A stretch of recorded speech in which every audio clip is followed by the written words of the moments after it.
Alors, je pourrais laisser défiler la compile, mais bon, c'est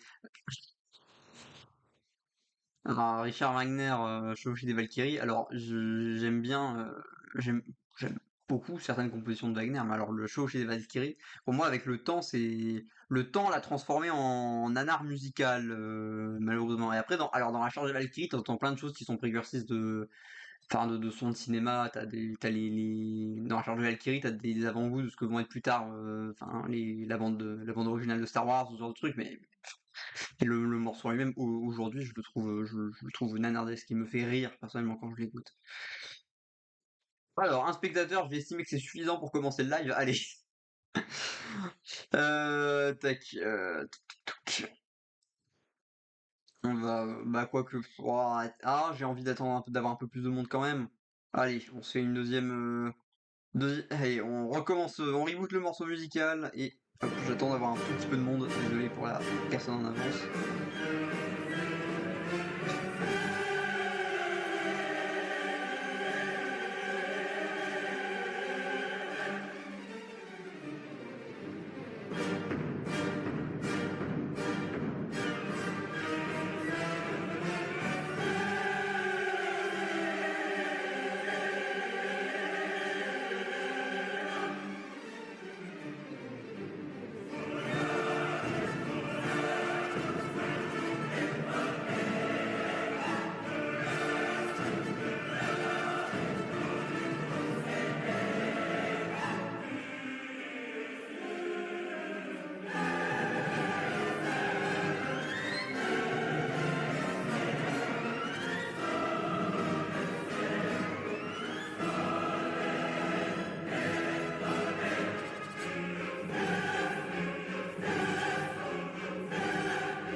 Salut au deuxième mover, j'attends un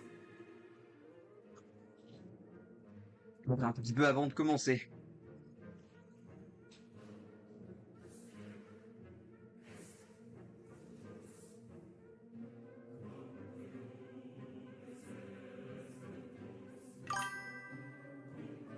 Yo, the Fujos Make It.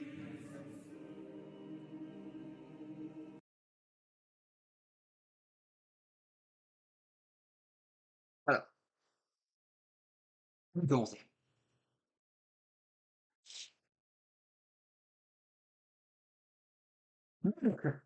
on peut commencer.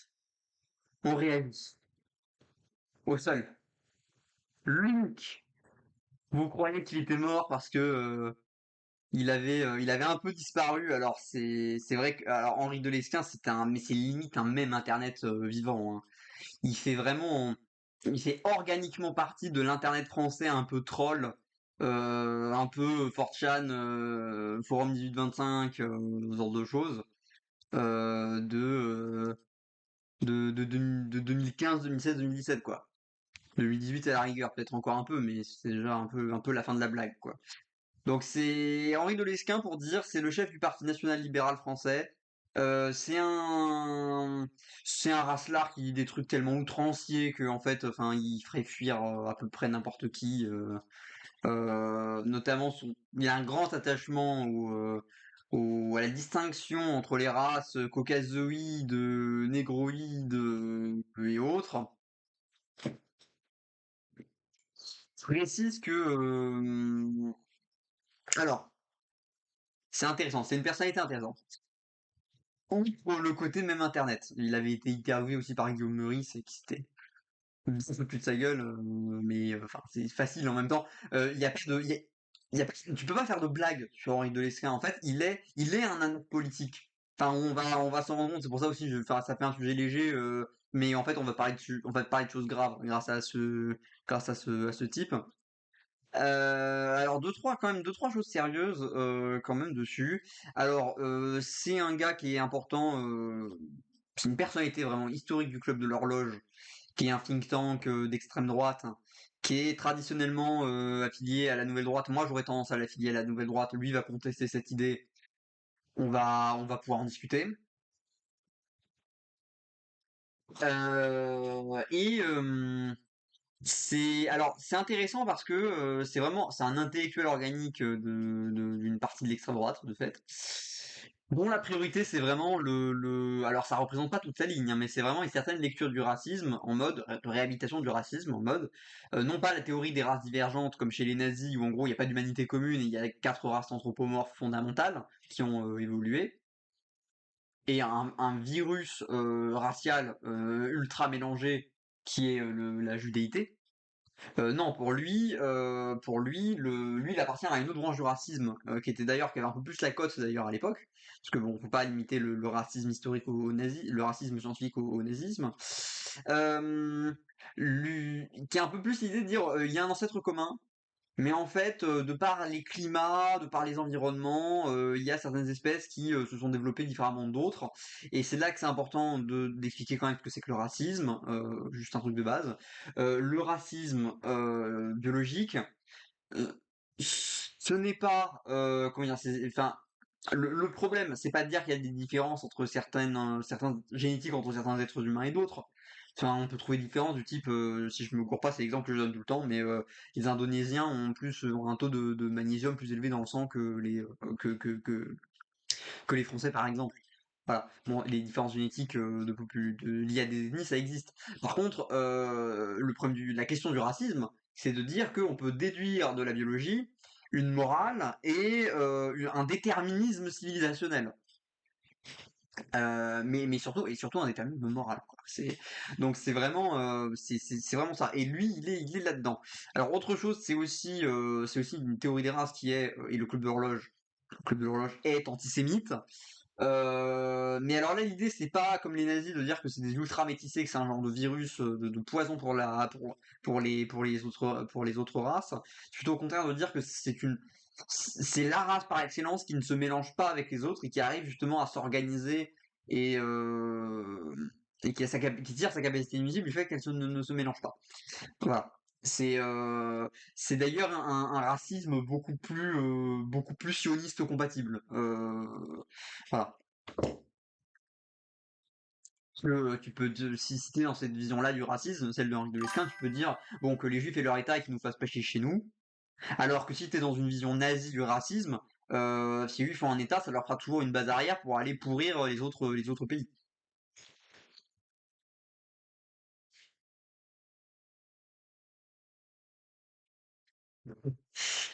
Je ne m'exprimerai pas sur mon chat, sur l'avis du chat, je ne m'exprimerai pas là-dessus.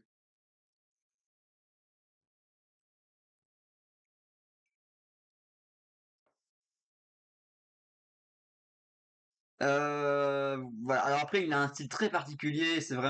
Il a vraiment ce style mi-ethos de très haute bourgeoisie, mi-ethos d'aristocrate, je vais appeler ça de classe, ethos de classe orléaniste parce que c'est un peu ça. Euh, un peu d'aristocratie mais genre rentière quoi, genre d'aristocratie mais genre de la noblesse sous le capitalisme quoi. Il a une incarnation physique de ce rôle social là qui est assez incroyable. Enfin c'est d'ailleurs de ce point de vue là il se ressemble beaucoup avec Bernard Lugan hein, avec lequel on fait un petite comparaison. Bref donc ok donc on se met ça alors truc de la vidéo hein. Le courant pensée qui gangrène la droite. Et alors sur la miniature, que je sais pas si je peux vous retrouver la miniature. Alors comment je vais me démerder?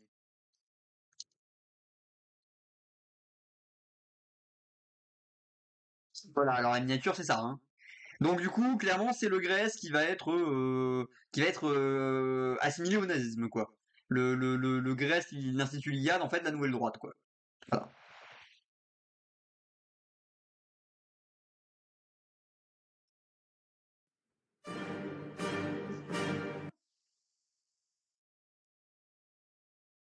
Donc, on va écouter ce qu'il a à dévoiler sur, entre guillemets, sur la nouvelle droite. Alors pourquoi faut-il l'appeler prétendue nouvelle droite? Parce qu'en réalité, elle n'est ni nouvelle ni de droite. Elle était, et elle est toujours, antinationale, antilibérale et antichrétienne. Il y avait bien, sous l'association, ou derrière l'association Grèce, une société secrète. Pour eux, Hitler reste l'exemple de l'héroïsme et du martyr, et de la cause européenne. Mais il est allé plus loin en soutenant la pédophilie.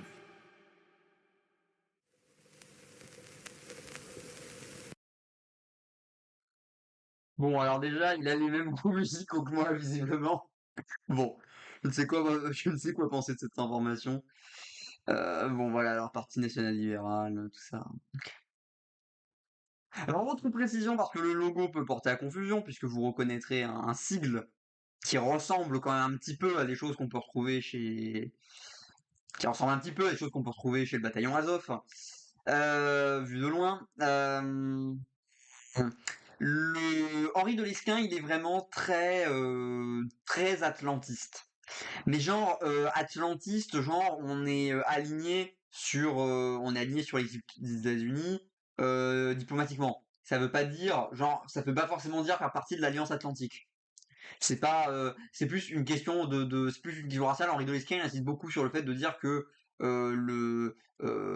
les les Indo-Européens, enfin, en fait, lui, il est moins basé sur genre les Indo-Européens aryens, genre européens, que sur l'idée de Caucasiens qui seraient genre des Ouest-Européens et qui seraient partis coloniser justement l'Amérique du Nord.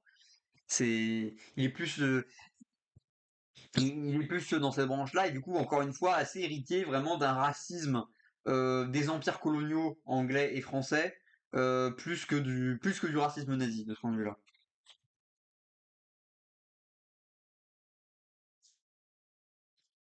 Par contre, il exprime ses opinions racistes d'une manière beaucoup plus outrancière et directe que ne le font même certaines personnes qui ont des convictions nazies dans le fort intérieur, quoi.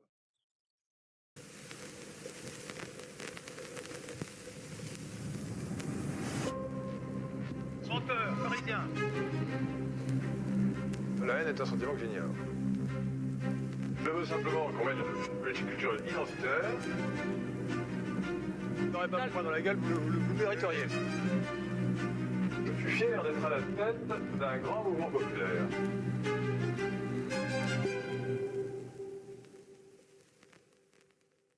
Chers amis de la Résistance. Ouais, alors déjà, alors pharisien, qui était une des punchlines de Henri de Lesquen. Alors pharisien, c'est pas que c'est un dog whistle antisémite, c'est que c'est une référence antisémite. Alors très cultivé, hein, puisqu'effectivement c'est assez spécifique, c'est lié au contenu de la Bible, mais il va parler de ça plus tard. Euh, voilà, donc une première chose que je veux dire. Et aussi, alors vous avez l'autre truc, la haine est un sentiment que j'ignore, oui. Henri de Lesquen, encore une fois, jouant beaucoup de la posture de très dominant social qu'il a, euh, il joue beaucoup ce que chez les ce que chez les militants nationalistes on a l'habitude d'appeler le racisme le racisme froid. Vous avez un peu, alors vous aviez cette division chez les nazis, vous aviez Himmler qui revendiquait un racisme froid, genre on observe, on constate l'inégalité des races et la nuisibilité des juifs pour les Aryens. Mais du coup, il faut mettre en place des solutions rationnelles pour résoudre le problème, voilà. Mais on n'a pas à faire preuve de déchaînement, de haine, de barbarie, de sadisme, peu importe. Non, non, on doit et on se doit d'ailleurs de faire preuve d'une certaine retenue. Voilà. Et en fait, lui, il disait ça pour se comparer à Goebbels, qui lui serait le racisme de caniveau Racisme très intuitif, très en dessous de la ceinture, basé sur le juif dévoyeur sexuel des femmes allemandes, du coup concurrent de l'homme arien, adversaire de l'homme arien pour la stabilité de son foyer, euh, sur une haine viscérale, violente, enfin voilà. Et du coup, c'est beaucoup un truc de mépris de classe, en gros, des racistes vraiment riches, bien installés, vis-à-vis du racisme beauf de la populace. Voilà, c'est qui, euh, qui vote pour eux ou qui est dans des partis ou qui est dans des partis avec des stratégies plus populistes qu'eux.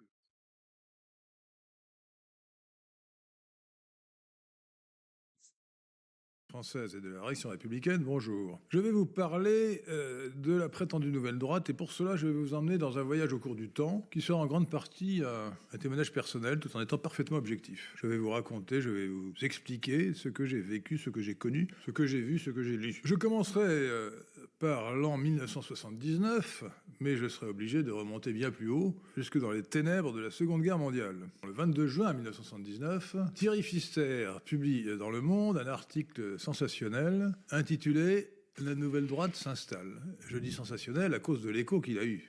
Thierry Pfister expliquait qu'il y avait un complot néo-nazi qu'il appelait « Nouvelle droite », et que ce complot étendait ses tentacules sur la France entière avec des risques majeurs pour la démocratie. Il avait tiré cela de son imagination. Le seul élément sérieux dont il était parti, c'était le fait que, après la création du Figaro Magazine par Louis Pauwels, celui-ci avait recruté une demi-douzaine de plumes issues du GRES. Le GRES, qui avait été créé une dizaine d'années avant, signifie Groupement de recherche et d'études pour la civilisation européenne. Et son chef était, et est toujours d'ailleurs, Alain de Benoît. Civilisation européenne, c'est-à-dire... Ouais, alors plusieurs précisions. Euh, Alain de Benoît est à l'initiative du Grèce. Après, il n'a pas le comment dire. Au début de la nouvelle droite, c'est pas forcément l'élément idéologique le plus important. On va dire celui qui a le plus de rayonnement idéologique au tout début de la nouvelle droite. Déjà d'une part. Ensuite, alors qu'est-ce que je peux caler d'autre. Alors c'est vrai qu'à l'époque, il y a un peu un espèce de, on voit se faire fort sur le fait de dire ah là là, il y a un complot tentaculaire de néo-nazis. Bon, en vérité, le Grèce, c'était à ce moment-là, c'était persona non grata, et globalement, la nouvelle droite a vécu une véritable traversée du désert jusqu'à à peu près peut-être 2010, 2011, 2012, où il y a un petit ressaisissement stratégique pour comprendre, pour repenser comment faire de la métapolitique, ce qui est l'objectif de la nouvelle droite, influer la bataille culturelle, en essayant de comprendre un peu les erreurs qui avaient été faites en la matière jusque-là. Et, euh, et de là, ces groupes vont quand même, après cette espèce de réflexion, de retour de réflexion stratégique, ces groupes-là vont devenir quand même vachement plus efficaces. Voilà, donc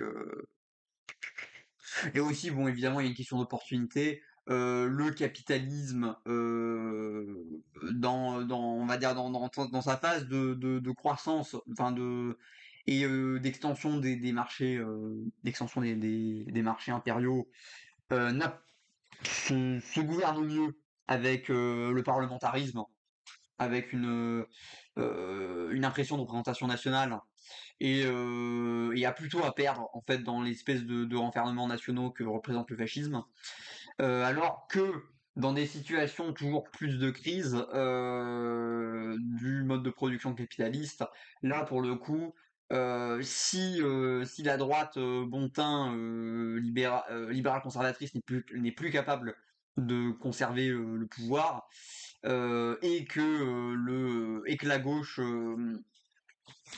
d'opposition n'est plus un centre-gauche très conciliant, il faut sortir quelque chose d'un peu plus violent. Voilà, donc là la proposition fasciste commence à devenir intéressante.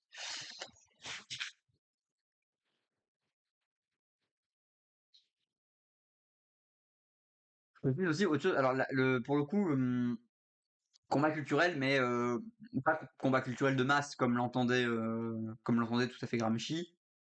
La nouvelle droite reste un projet vraiment très élitaire, dont le but c'est de faire la révolution par le haut. C'est vraiment de faire transitionner l'état d'esprit, les hauts fonctionnaires et le patronat en fait français avant tout. Même si il peut aussi y avoir une vision qui tend à toucher au reste du monde social, encore une fois via la culture. C'est pas la priorité n'est pas la masse. La priorité est l'importance d'un petit nombre.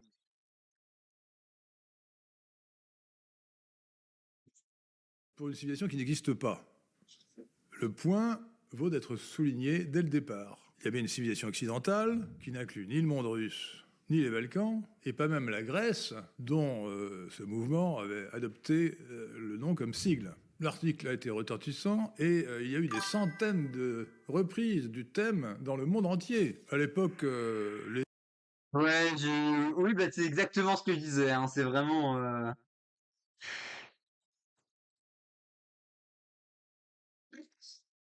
il incarne son ethos social, mais à 1000%, quoi. Alors j'hésite, j'aurais bien envie de mettre en vitesse accélérée. Le problème, c'est que en vrai, il a un niveau de diction une vitesse de diction quand même très inégale selon les moments. J'ai pas envie de rendre le truc incompréhensible, donc je vais pas accélérer finalement. était assez anémique pour ce qui est de l'actualité, et donc on a rempli les colonnes des journaux avec je le répète, des centaines d'articles dans toutes les langues. Vous pourrez vérifier, c'est tout à fait exact. Je n'exagère pas. C'était complètement délirant. Alors pourquoi attacher tant d'importance à la nouvelle droite? Alors il faut se rappeler qu'après la révolution cosmopolite de 1968, il y a eu un accès de néophilie. On avait eu avant la nouvelle cuisine. Voilà, ça bout. Et là, on va pocher les œufs dans le vin. Que j'apprécie d'ailleurs beaucoup pour ma part. Mais il y a ensuite ce que j'appréciais beaucoup moins, les nouveaux philosophes, les nouveaux économistes, les nouveaux romantiques, et donc la nouvelle droite. L'expression avait été sinon forgée, du moins lancée par Alain de Benoît. Et elle a été reprise avec le retentissement que je vous ai dit, par Thierry Pfister. Et pour faire volume, le journaliste du Monde avait rattaché le Club de l'Horloge, créé en 1974 par votre serviteur Henri de Lesquen avec quelques amis, à cette mouvance de la nouvelle droite. C'était un amalgame odieux, car nous étions tout à fait opposés aux idées de la nouvelle droite, ou de la prétendue telle. Elle était, et elle est toujours, antinationale, antilibérale et antichrétienne. Et je suis bien placé pour vous dire ce qu'était et ce qu'est toujours le Club de l'Horloge, devenu depuis le Carrefour de l'Horloge, dont j'étais vice-président à l'époque et dont je suis aujourd'hui président. Nous étions au contraire, et nous sommes toujours nationaux pour la nation, libéraux, et si nous ne sommes pas une association confessionnelle, nous affirmons et nous revendiquons et nous proclamons l'identité chrétienne de la nation. Alors en fait là le truc c'est qu'il va surjouer tout au long de la vidéo les différences entre le Club de l'Horloge et la Nouvelle Droite, qui étaient effectivement assez importantes à leur tout début, mais la vérité c'est que précisément en comprenant progressivement ces erreurs de positionnement, la Nouvelle Droite a toujours modifié sa ligne, s'est rendue beaucoup plus souple sur certains aspects bien précis de la doctrine, et en fait, en réalité, les principaux éléments, enfin, on va en parler, hein, mais beaucoup d'éléments qui l'agitent, en fait, ne font pas grande différence, en fait, aujourd'hui, entre le Club de l'Horloge et la Nouvelle Droite. Franchement, je vais vous dire, ça se débat, mais moi, je suis d'accord avec j'étais convaincu, surtout, par beaucoup de chercheurs qui parlent de ça, dont Stéphane François, qui a beaucoup étudié ces deux groupes. Et en fait, il y a pas tellement de raisons de les séparer en termes d'idéologie de fond. En vérité, et ça revient un peu sur un truc que je vous ai dit une autre fois au sujet quand on parlait un peu de Egonon, c'est que à droite, vu qu'ils ont une vision assez centrée sur la personnalité leader, et peut-être moins sur le fait d'assumer, le fait de structurer un courant idéologique, ils ont tendance à voir chaque micro-différence dans la parole d'un individu qui va produire de distinction de doctrine, et on va tendance à avoir chaque chose différente comme ça, comme de l'idéologie, comme des ruptures idéologiques, alors que en fait, c'est pas forcément le cas. Euh,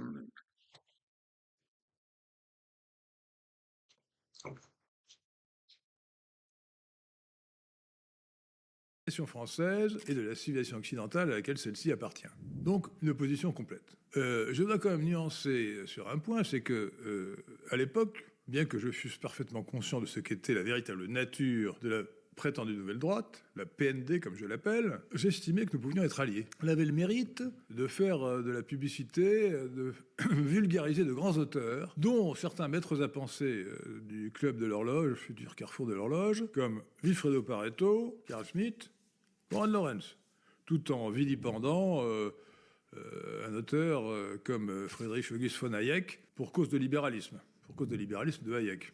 Et la PND a encore le mérite de se prononcer pour la métapolitique, ou de réclamer que l'on insista sur la métapolitique.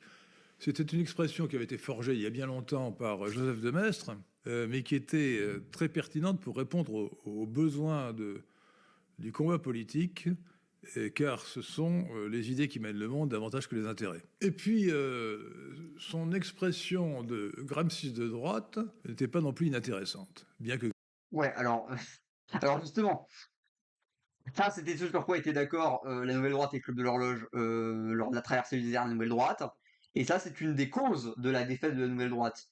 Une relecture beaucoup plus récente de Gramsci qui a poussé, alors non pas à devenir matérialiste au sens où on va analyser des classes sociales, mais à devenir un peu plus réaliste politiquement et à considérer que quand même le combat culturel s'articule sur la lutte concrète d'un parti installé dans l'institution qui est capable, qui mène une lutte, qui mène la guerre de mouvement, puisqu'effectivement la guerre culturelle pour Gramsci c'est la guerre de position. Tiens, la position, on avance un tout petit peu de terrain de temps en temps, et elle n'a de sens que parce qu'elle s'articule avec la guerre de mouvement, alors en l'occurrence pour Gramsci, du parti de masse socialiste italien.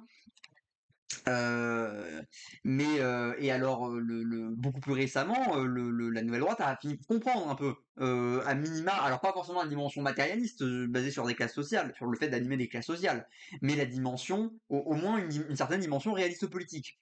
Lui, il en est bloqué. Il est bloqué dans justement ce qui faisait la loose complète de la Nouvelle Droite pendant la plupart de ces années. D'ailleurs, il y a aussi un autre élément qui faisait la loose complète de la Nouvelle Droite, c'était le fait que Dominique Vénère était encore en vie. Parce que oui, Dominique Vénère, du coup, auteur assez prolifique, qui, alors il va en parler d'ailleurs, hein, qui avait une lubie pour une écologie d'extrême droite, d'ailleurs, décroissante, écologie profonde, hein. Écologie, genre à peu près les soulèvements de la Terre, hein, pas pas genre le capitalisme pas en vert à la Hugo Clément, hein.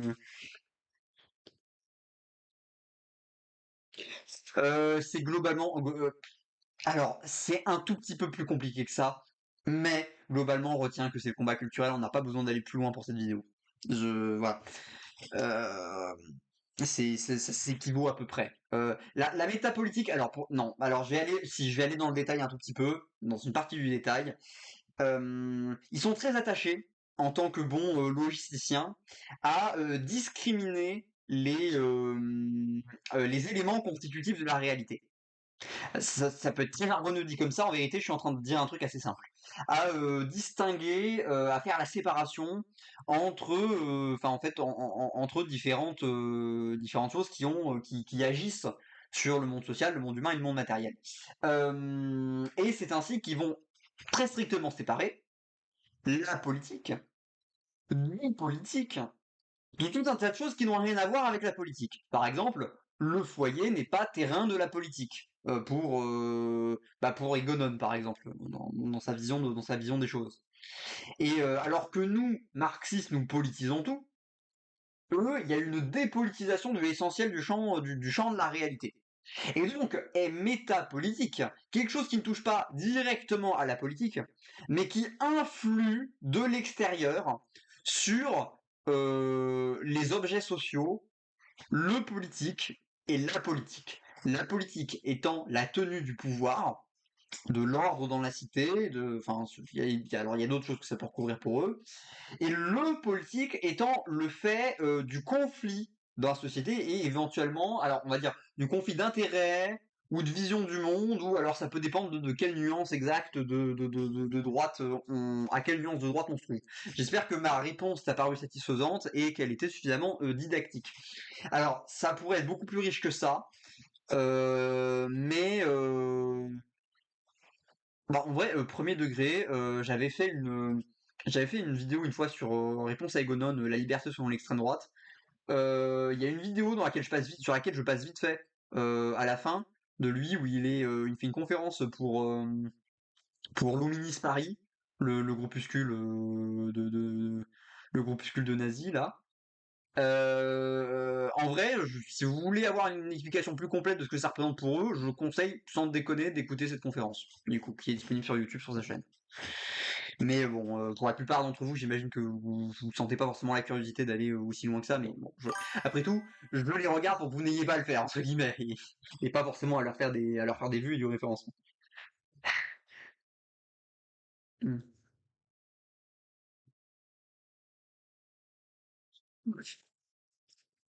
Bon, si toi ça t'a paru résoudre quelque chose, tant mieux. Donc oui, donc Dominique Venère aussi, qui avait certaines lubies et tout, et qui en fait était vraiment un sniper dans le dos du reste de l'équipe, hein, parce que déjà c'était quelqu'un qui était dans de fortes oppositions avec le reste de la Nouvelle Droite. La Nouvelle Droite, globalement à ce moment-là, ou à ses débuts, encore une fois, elle reconvertit des gens qui sont des anciens, mais mais des collaborationnistes à la mort, hein, des gens qui ont été se battre au-dessus du bunker d'Hitler à Berlin, des gens qui étaient mais tellement des déglingués de la tête politiquement, qu'ils étaient au Parti national socialiste français de René Binet, parce que pour eux, même Doriot et le Parti populaire français, ça leur suffisait pas. C'est voilà, et donc t'as des gens très très réunis qui sont en mode, on va buter les handicapés, on va avorter les métis, et en fait, Dominique Vénère est en mode non, non, non, sacralité de la vie, on ne pas d'euthanasie, la vie doit trouver son chemin, pas d'euthanasie, pas d'avortement du tout, dans aucun contexte, voilà. Donc ça peut être voilà, et ce mec-là du coup qui de manière très visible, hein, défiait le reste de la ligne globalement. Le moment où il se suicide, il s'est immolé pour protester contre l'adoption du mariage pour tous, hein. Enfin, pour vous dire le niveau du gars. Ça lui a valu le surnom samouraï d'Occident, mais bon, je ferai pas plus de vannes là-dessus parce que j'ai pas forcément envie de me faire insulter à la mort par gens droitards dans les commentaires de YouTube. Mais bref. Mais du coup, dès lors que ce type de gars qui en fait pète un peu la cohérence du travail collectif, et qui était en fait le problème de Dominique Vénère surtout, c'est qu'en fait il était beaucoup plus visible que le reste de la nouvelle droite, en étant mais le vilain petit canard, tout en étant le vilain petit canard en réalité vu de l'intérieur en fait. Donc et ça a souvent mené à des incompréhensions sur ce qu'était le travail politique de la nouvelle droite d'ailleurs. Mais quand je vous dis qu'à peu près vers 2012, il y a eu, alors justement Alain de Benoît a un peu fait la revue critique de ce qu'a été l'action de la nouvelle droite jusque-là. Globalement, beaucoup d'attitudes critiques, en fait, bon, sans trop le nommer, parce que le corps est encore chaud et très chaud. C'est en fait c'est l'attitude c'est l'attitude puérile de Dominique Vénère, en fait. Enfin, entre les lignes.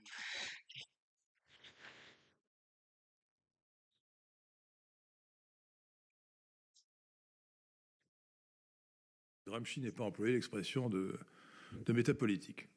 Alors pour toutes ces raisons, et bien que je répète, je ne me fisse à l'époque aucune illusion sur ce qu'était la PND, parce que je connaissais beaucoup de ses membres, je fréquentais beaucoup de ses membres, je savais donc qu'ils étaient néo-nazis, et je savais qu'ils étaient anti-libéraux, anti-nationaux et anti-chrétiens, mais j'estimais qu'une alliance était possible, toute proportion gardée évidemment, hein, c'était un peu l'alliance qui a eu lieu entre les deux guerres, entre la vraie droite et les fascistes, contre les communistes. Alors là, c'est absolument incroyable. T'as un mec littéralement qui te dit oui, j'ai estimé qu'il était raisonnable de s'allier avec des nazis.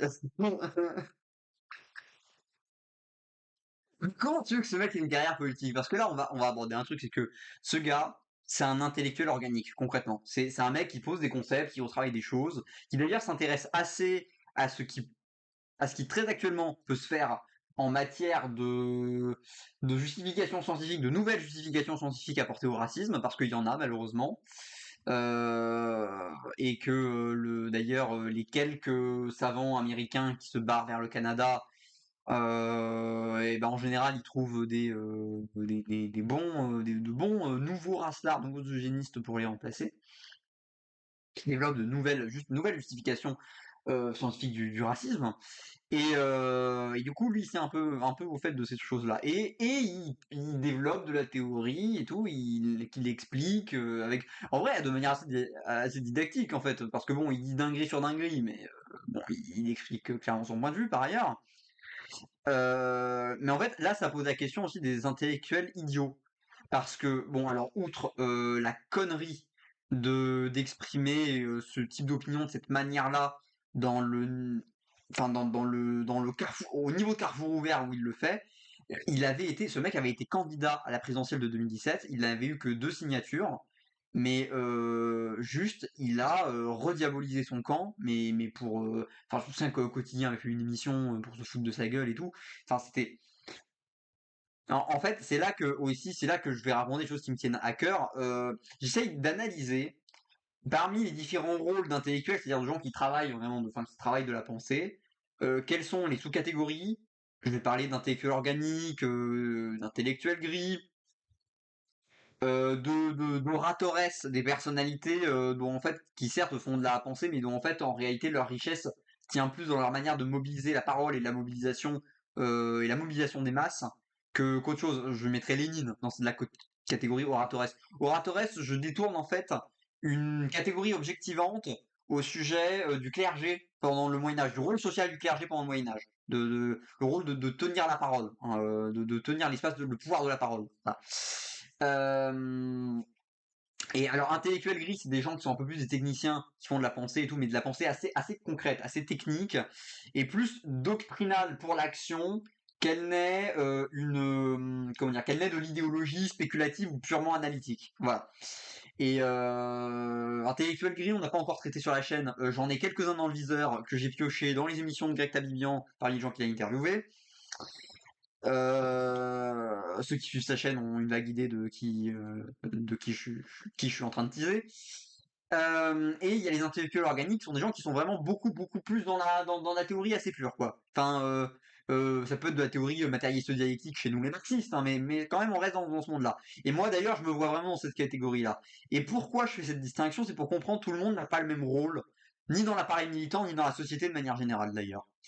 Et l'intellectuel organique, qui doit être capable d'assumer une pensée vraiment radicale, euh, audacieuse, il doit pas s'exprimer n'importe où, pas n'importe comment, et il doit pas chercher à prendre les leviers de pouvoir pour l'organe enfin, dans l'organe du parti en fait. Il est le support pour la lutte, pour une lutte faite par les masses par des masses pour des masses. Il est à la disposition de personnalités qui sont des militants avec plus un talent bureaucratique ou avec plus le talent pour justement s'exprimer de manière stable en public et tenir une ligne en public. Voilà. Et autre chose, l'intellectuel organique, surtout quand il est très spécialisé dans un sujet, a une voix qui doit être entendue en réunion. Enfin, en réunion, on doit être entendu sur son sujet en réunion, etc. Mais il doit surtout savoir se plier aux décisions du collectif et tenir la ligne quand il parle en public et arrêter et il a le droit de se focaliser sur ses lubies personnelles quand il est dans des cercles assez restreints où il essaie de faire bouger les lignes. Il n'a pas le droit de saper l'effort collectif quand il parle en public, en public large. Voilà. Et là, en fait, vous avez affaire à un intellectuel organique idiot qui ne comprend pas sa place en fait dans l'écosystème de son propre camp politique. Ce mec prend beaucoup trop la parole pour dire des énormes dingues terrifiantes, même pour l'électorat de Zemmour. Il juste ne peut que niquer son propre projet politique, ne peut se rattacher à rien d'efficace ce type, et heureusement pour nous, le camp marxiste est une catastrophe ambulante. Et là, pour le coup, c'est pas pour rien que j'ai voulu m'attaquer à cette vidéo et que je trouve qu'elle fait très bien suite à la vidéo sur Tabibian. On a un mec qui comprend pas forcément comment bien se positionner dans le monde politique, et là, toute cette vidéo, il ne fait que mettre des cartouches à des gens relativement proches de lui idéologiquement, sur pas mal d'aspects, qui eux auraient une chance d'arriver au pouvoir. Et au lieu d'essayer de se mêler au truc et de trouver un moyen d'être un second ou un troisième couteau pour la prise du pouvoir, et de ensuite se positionner d'une manière où il devient un peu plus intéressant une fois que les rênes du pouvoir sont en main pour l'extrême droite, au lieu de faire ça, le mec tire juste bastos sur bastos sur son propre camp en public.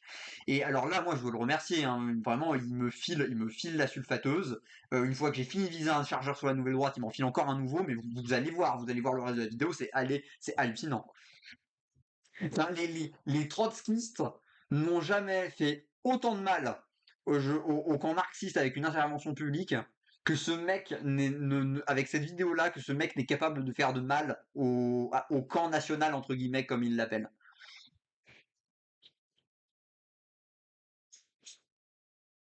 Là, j'imaginais que ces néo-nazis, donc, qui étaient des néo-fascistes, puisque le nazisme est la forme allemande du fascisme, pouvaient être utiles dans une alliance avec la vraie droite pour combattre la gauche marxiste ou cosmopolite.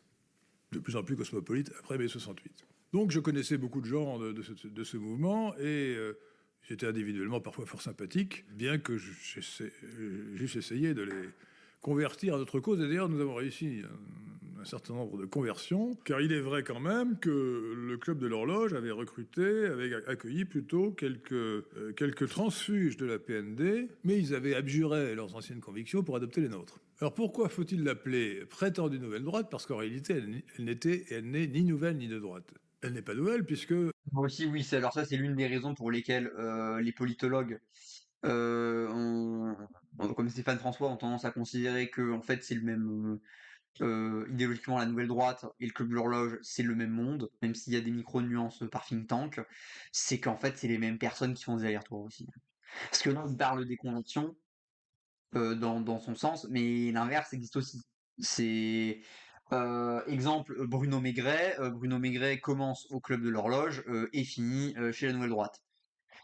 Voilà. D'ailleurs, Bruno Maigret qui joue sa propre partition aussi, qui encore une fois, vu que qui saisit une partie du Front National et se barre faisant une décision au service du projet de la Nouvelle Droite.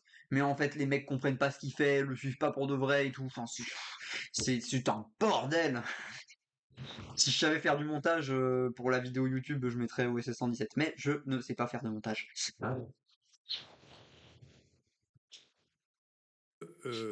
Elle plonge ses racines, comme je vais le montrer dans un instant, dans la mouvance hitlérienne, et plus précisément dans le courant SS de la mouvance hitlérienne. Et elle n'est pas de droite, puisque le fascisme en général, et le nazisme en particulier, ou l'hitlérisme devrait-on dire plutôt, est de gauche. C'est une forme de socialisme. Je rappelle, je l'ai expliqué dans un article intitulé « Hitler était socialiste » que vous retrouverez sur nos sites natib.fr et lesquin.fr, que le parti de Hitler, le NSDAP, c'était en bon français le Parti socialiste national des ouvriers allemands. Hitler était le chef d'un mouvement révolutionnaire qui voulait créer un homme nouveau. Bon, est-ce que j'ai vraiment besoin d'expliquer Alors, est-ce que Strasser45 est dans le chat pour m'avancer que non mais si les nazis étaient socialistes, voilà. Bon, je ne sais pas. Non, enfin, est-ce qu'il faut vraiment réexpliquer que en fait la question du socialisme, c'est un rapport au capital, à la redistribution, à la redistribution du fruit de la plus-value de son exploitation par le capital vers rediriger à la redistribution vers le travail. C'est à strict minima, quand on n'est pas encore dans un projet révolutionnaire marxiste communiste, bref. C'est que c'est pas du tout ce que font les nazis. Les nazis distribuent des aides sociales très généreuses sur sur de l'endettement qui doit être réglé par une guerre dans laquelle vont mourir les prolétaires. Et je tiens pas particulièrement à redétailler ça parce que c'est un peu du slop. Est-ce que tout le monde je crois qu'il faut être d'assez mauvaise foi pour croire pour croire l'inverse, mais bon. Oui, alors autre truc dont il surjouait à l'époque où il avait un peu de visibilité, c'est le fait de dire oui, nous on est nationaux libéraux parce que oui, nazis, nationaux-socialistes c'est de gauche. Et genre il faisait il out-droitait les nazis par la droite quelque part, enfin soi-disant. Alors en réalité, national-libéral surtout une référence à une tradition politique qu'on connaît assez peu en France en réalité, enfin aussi d'où le fait que son parti soit rien du tout, ça en contribue aussi. C'est plutôt une tradition des pays d'Europe de l'Est, de partis qui se sont constitués, de partis extrêmement autoritaires, militarisés, de droite vraiment très dure, qui se sont constitués vraiment dans la lutte contre l'URSS, dans la construction, dans l'établissement de leurs frontières et leur défense nationale contre l'URSS. C'est des pays frontaliers de l'URSS, voire même des pays qui ont disparu comme l'Ukraine, comme l'Ukraine entre guillemets démocratique. Et en gros, c'est des partis qui fonctionnaient sur la promesse d'une république, mais qui sur le moment en fait avaient des pratiques vraiment très très autoritaires et tout. C'était donc nationalisme libéral. C'est vraiment une idéologie créée par la confrontation avec la révolution bolchevique. Faut comprendre. Voilà. Et faut comprendre ça. Et c'est assez étranger à notre culture politique française. Ça a quand même eu ses décroissances vers l'Europe un peu plus à l'ouest, puisque je peux vous citer le Parti national libéral de Ralph Marchart, qui a été le ministre des Finances nazi de 1933 à ou plutôt 1934, peut-être plutôt 1934. Non, c'est dès 1933. Il est dans la continuité complète des gouvernements précédents, c'est 1933. De 1933 à 1900, vers le début 1937. Et il se fait virer parce que lui il veut un réarmement raisonnable pour redevenir une grande puissance respectée sur la scène internationale. Les nazis veulent un réarmement total et rapide pour lancer une guerre à l'est, de conquête à l'est. Ils n'ont pas les mêmes projets. Ralph Marchart se fait évincer. Lui voulait malgré tout une cure d'austérité pour l'Allemagne après un début de réarmement et quelques et quelques achats de gains et quelques achats de la paix sociale à court terme. Et il s'est fait limoger. L'année 37 est un tournant de radicalisation interne du nazisme, puisque jusque-là, il est plutôt la continuité de la révolution conservatrice et de la confiscation du pouvoir par les conservateurs qui avait commencé en 1930. Et à partir du début de l'année 37, il y a une rupture et vraiment, ils commencent à devenir, ils sont tellement puissants qu'ils commencent à justement à se distinguer du projet révolutionnaire conservateur et à devenir un truc qui va inquiéter d'ailleurs les nationaux conservateurs les plus arc-boutés.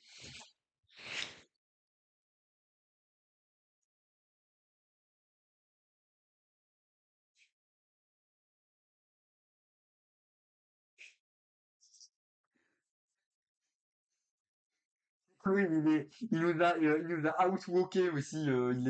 Il est pour l'autodétermination de l'identité, donc les gens peuvent s'autodéterminer politiquement.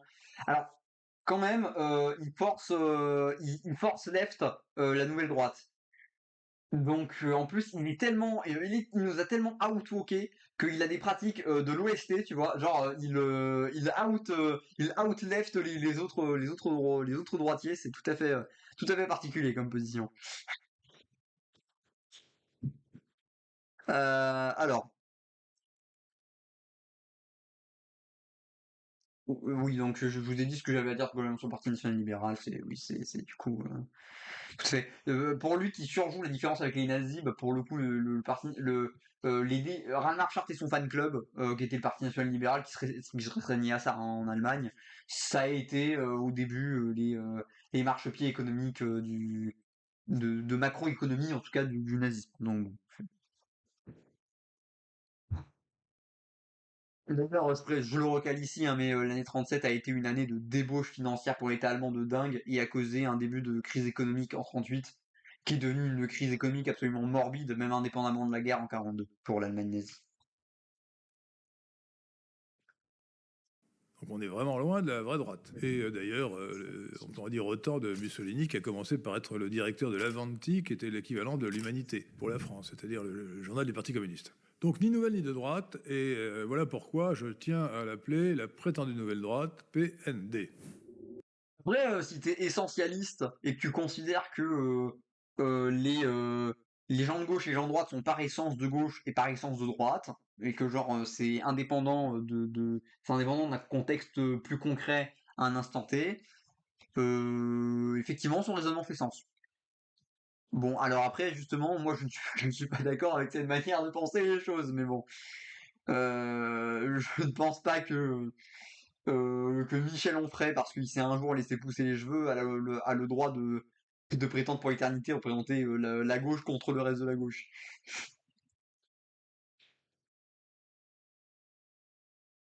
Alors, autre chose intéressante qu'il est en train d'aborder, le fait qu'en vrai, au sein même du nazisme, il y avait un certain foisonnement idéologique. Enfin, ce qui est très juste, c'est intéressant, parce qu'en plus, il y avait le nazisme était un régime où Hitler, au plein pouvoir, est l'arbitre suprême des conflits, mais où en fait il laisse tout le monde se battre et entrer en concurrence pour trouver les solutions les plus radicales. Et en fait la concurrence d'agence, la concurrence entre des barons capitalistiques au service du Führer, est un terreau de foisonnement pour des divergences idéologiques, pour des variétés idéologiques au sein même du nazisme. Et en réalité, il y a beaucoup de débats philosophiques, politiques et tout, à l'époque du sous Troisième Reich, mais dans la sphère du nazisme. Et si vous êtes trop fait out-droiter enfin en fait par la majorité du reste du monde de la production idéologique, vous devenez persona non grata. C'est ce qui est arrivé à Karl Schmitt. C'est Karl Schmitt qui était vraiment un lécheur de bottes d'Hitler, mais de première, une fois passé son action de pouvoir, alors qu'il a essayé dans l'ombre d'empêcher que ça arrive avant. Mais bon, une fois que c'est fait, il essaye de prendre les postes, il essaye de devenir Kronjurist, donc le grand juriste du Reich. Et en fait, au début, ça fonctionne, mais encore une fois, lui, il va bien représenter ce moment où le nazisme était au début la continuité de la révolution conservatrice, avant que celle-ci soit dépassée par la droite. En fait, dans le courant de l'année 36, Karl Schmitt se fait humilier par certains de ses élèves, qui montrent qu'en gros, il a une vision trop étatique, trop gallo-romaine du monde, et en fait il se fait jarter en fait par des ambitieux qui vont faire carrière au sein de la SS.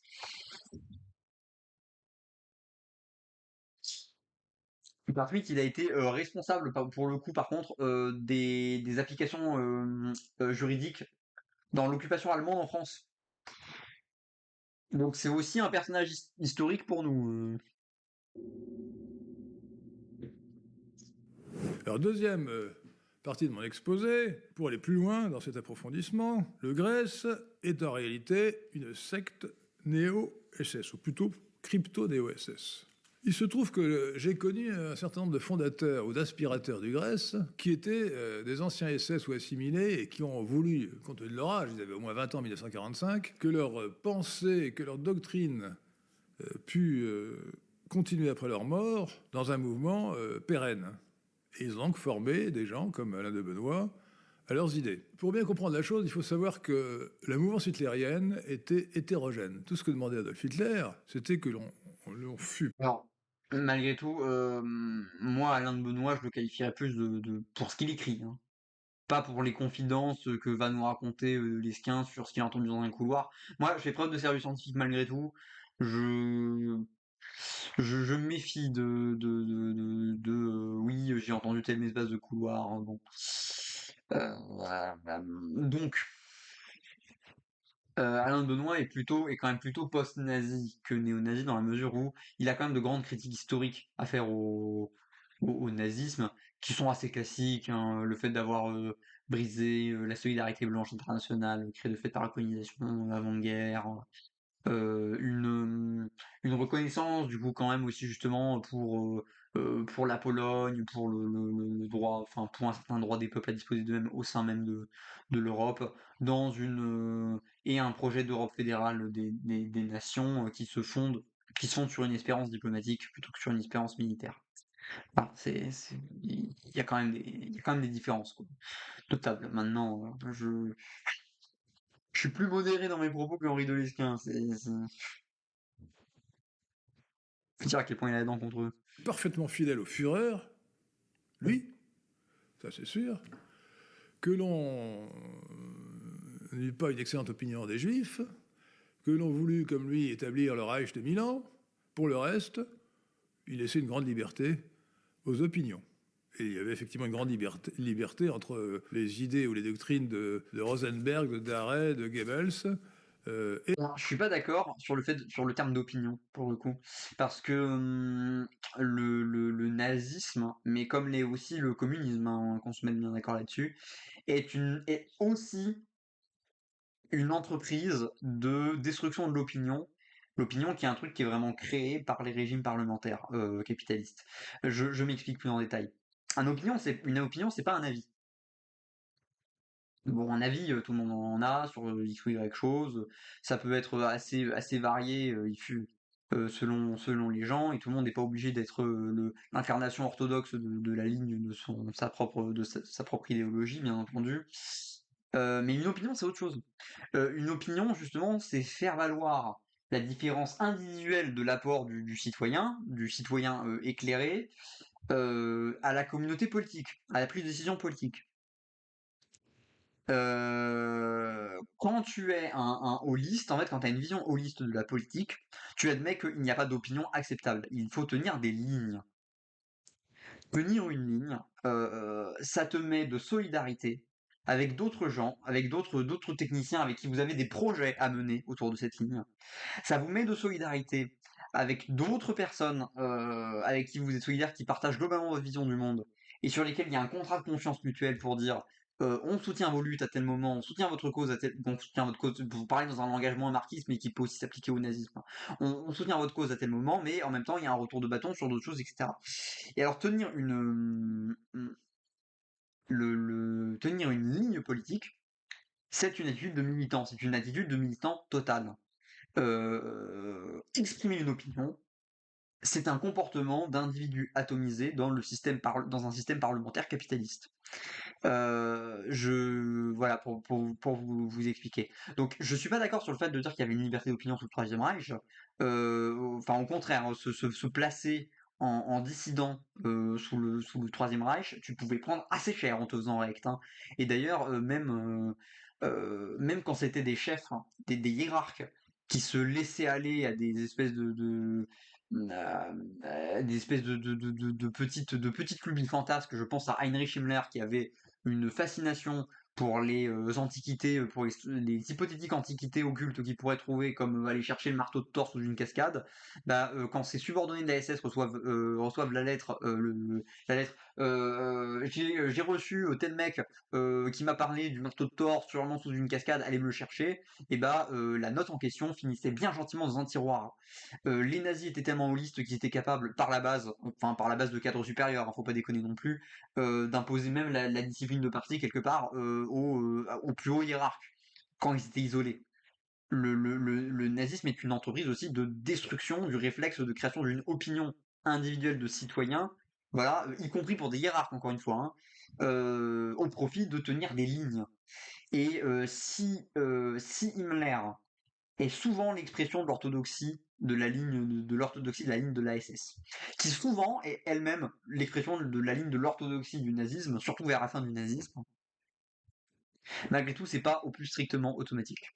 Et ce qui fait sens par rapport aux pratiques sociales d'un groupe qui exerce le pouvoir, qui sont les dirigeants nazis, arrive toujours, enfin, cette direction-là arrive toujours à s'imposer contre l'opinion, contre le résidu d'individus libéral éclatés qui persistait même chez des hauts cadres du nazisme, qui devaient être pliés à la discipline finalement de la ligne, de tenir une ligne, y compris par leurs subordonnés. Et tenir une ligne qui est pas juste forcément, alors déjà évidemment il y a évidemment la ligne nazie, mais il y a aussi dans le détail la ligne de telle agence qui défend son beefsteak par rapport à d'autres agences au service qui travaillent en direction du Führer, pour reprendre l'expression. Voilà. Donc j'espère que mon explication était claire, intéressante.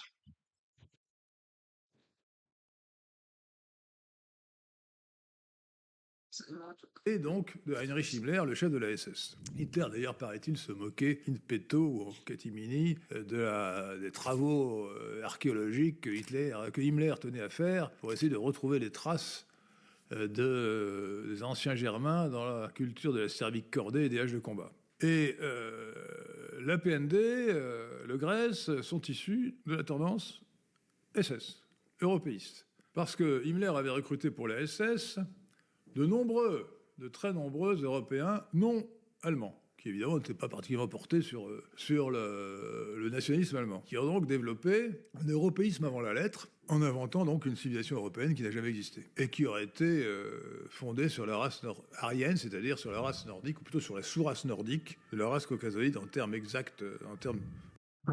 Alors, plusieurs choses. Déjà, pour le coup,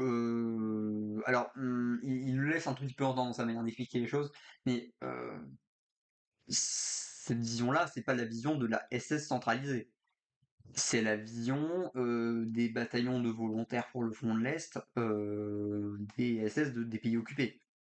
C'est ça surtout. Alors, en allant plus en détail, cette espèce de vision-là, comment dire, cette espèce de nostalgie du Saint-Empire romain germanique et ce désir d'une Europe unie germanique, elle est plutôt, elle a aussi un précédent plutôt dans la sortie de la Première Guerre mondiale, où il y a le développement d'un courant d'idées qui est le personnalisme. Alors entre autres choses, c'est particulier le personnalisme. Le personnalisme à la base, c'est un truc de centre droit, chrétien-démocrate, mais un peu chrétien-démocrate, mais en même temps avec une espèce de tendance ultra brutalisée du libéralisme à encourager énormément l'action et l'individu doué de puissance qui plie son environnement à sa volonté et tout. Ce truc-là a globalement dérivé vers, vers une variante du fascisme, un sous-courant est devenu finalement au fur et à mesure un sous-courant du fascisme, le courant le plus individualiste entre guillemets, enfin le plus égotiste, du égoïste du fascisme, et a donné en France la revue appelée Ordre Nouveau.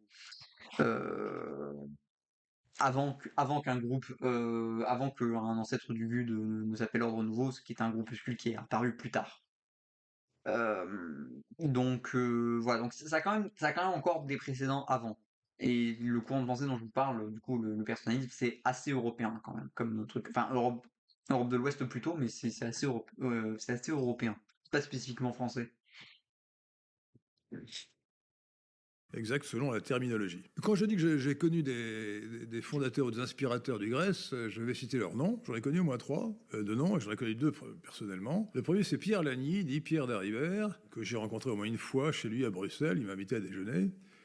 Qui était un ancien Waffen-SS, un homme d'honneur et de courage qui s'est battu sur le front de l'Est, contre les Russes, contre les Soviétiques. J'ai connu aussi, et j'ai rencontré plus souvent, Giorgio Locchi, lui, qui était d'origine italienne, et qui... Mais vraiment, ce mec qui te fait, oui, j'étais avec un SS et nous discutions et nous n'étions pas tout à fait d'accord sur la dénomination sur la dénomination raciale des Maghrébins et c'est un peu lunaire. Alors après je me moque, hein. Je me moque surtout parce qu'il le raconte avec son espèce de style où tu t'imagines quand il dit ça, tu t'imagines le manoir, l'espèce de maison bourgeoise avec des bribes de morceaux de trucs d'aristo dans la maison avec du bibelot et tout. Mais bon, je me doute que pour certaines personnes, quand je raconte, oui, j'ai discuté avec des néo-nazis, je les ai convaincus de comprendre qu'ils étaient néo-nazis et pas juste nationalistes français, je peut-être que pour vous, ma manière de parler de ça, ça ressemble un peu à ça.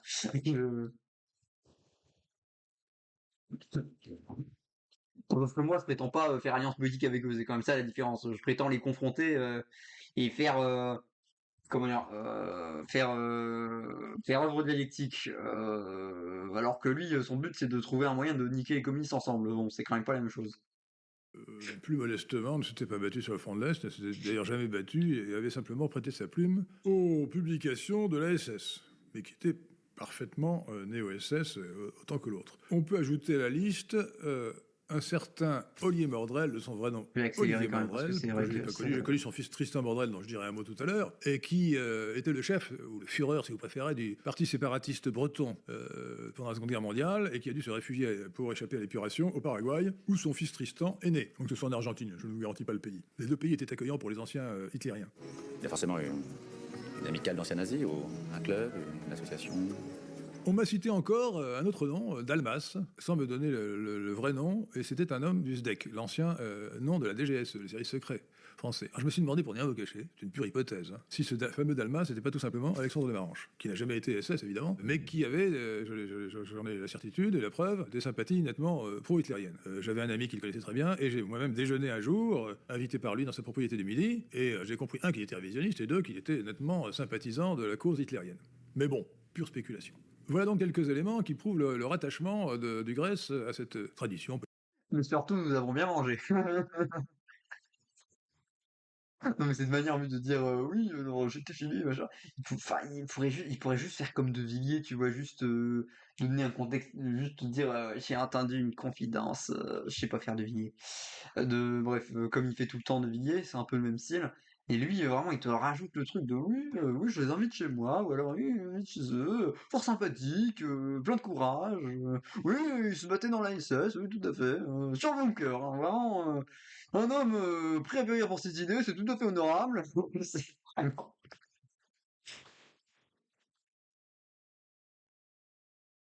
Faut dire, en tout cas, ce courant de pensée, néo-SS plutôt que néo-hitlérien, c'est plus précis de dire néo-SS. Alors j'ai même appris plus tard, quand en 2017, j'ai reçu, plutôt les jeunesses lescanistes ont reçu, au siège du carrefour de l'horloge du Parti national libéral, le nommé Guillaume Faye, dont je parlerai tout à l'heure, qui était l'un des penseurs, entre guillemets, de la PND, qu'il y avait bien sous l'association, ou derrière l'association Grèce, une société secrète. Je le savais d'ailleurs depuis longtemps, puisque les membres ordinaires du Grèce savaient que le Grèce était dirigé par un... Alors, oui, alors le coup de la société secrète, c'est bon. C'est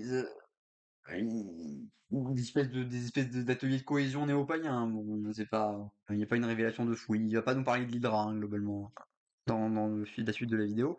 Alors juste, je voulais vérifier un truc pour être sûr de ne pas vous dire de bêtises.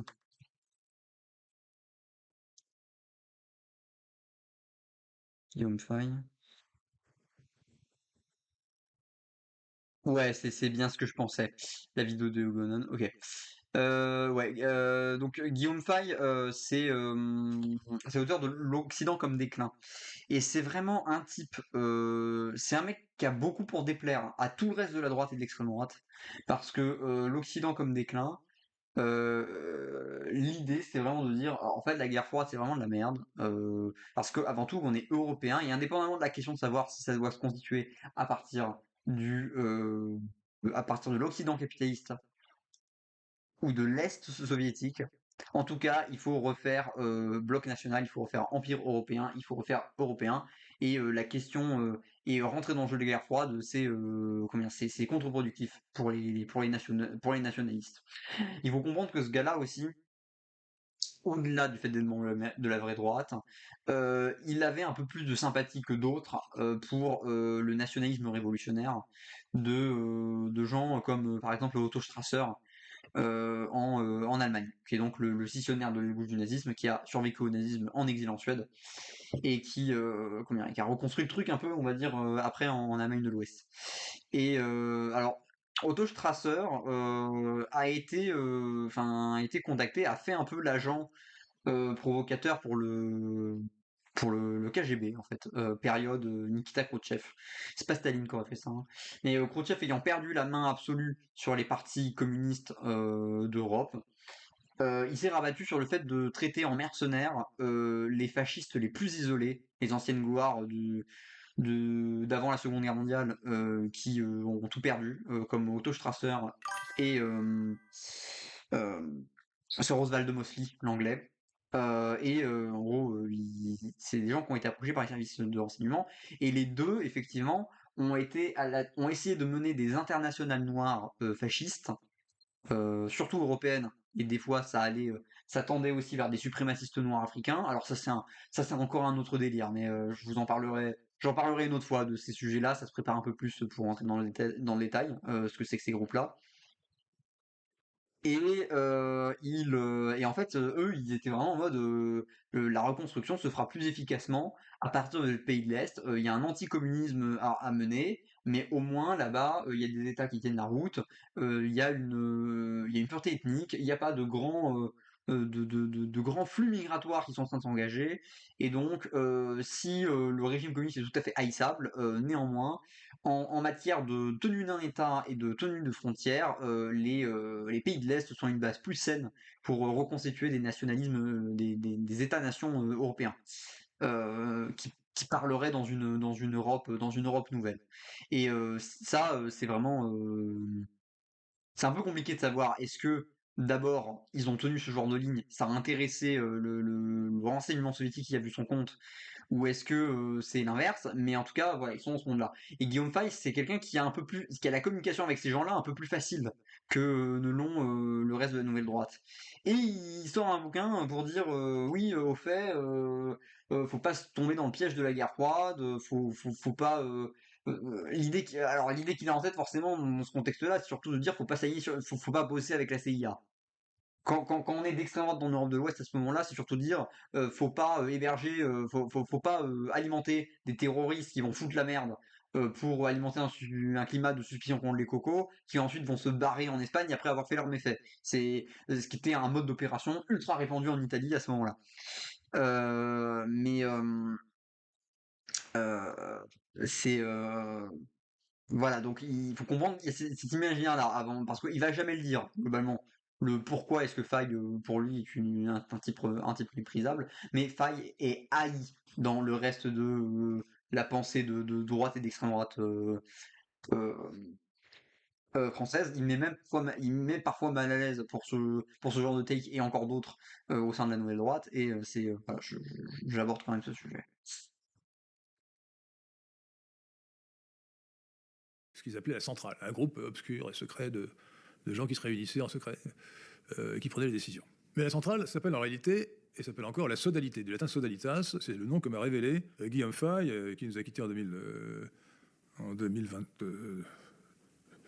2022, me semble-t-il, ou 2019, je ne sais plus. Non, 2019, et qui fait partie de cette sodalité. Alors il faut bien comprendre ce que ça signifie.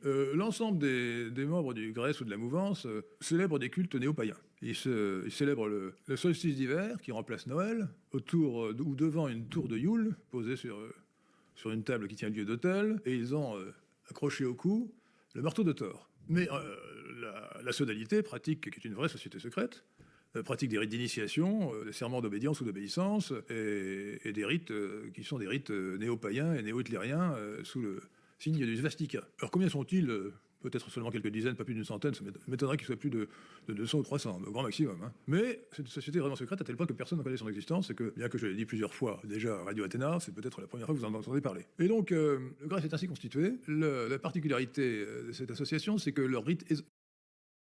Après, de manière moins secrète,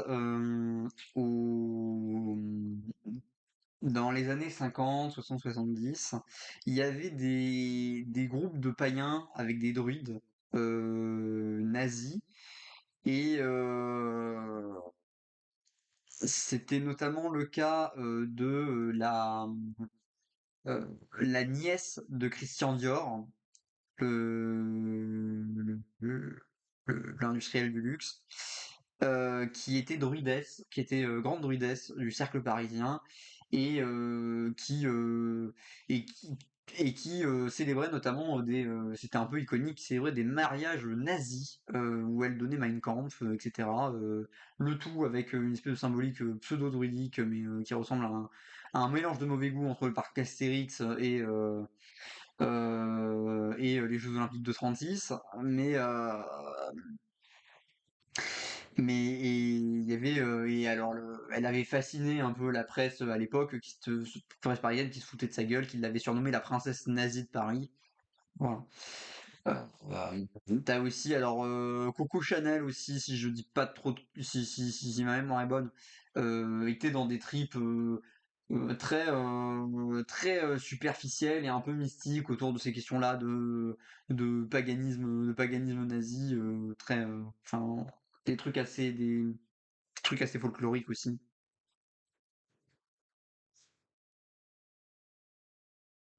Leur rite et leur doctrine ésotérique, qu'ils gardent pour eux-mêmes, leur donne bonne conscience ensuite pour se livrer à toutes les reptations que vous voulez, dans un pur opportunisme, pour pénétrer la société française. Donc on peut dire qu'ils ont inventé la psychothérapie de la trahison.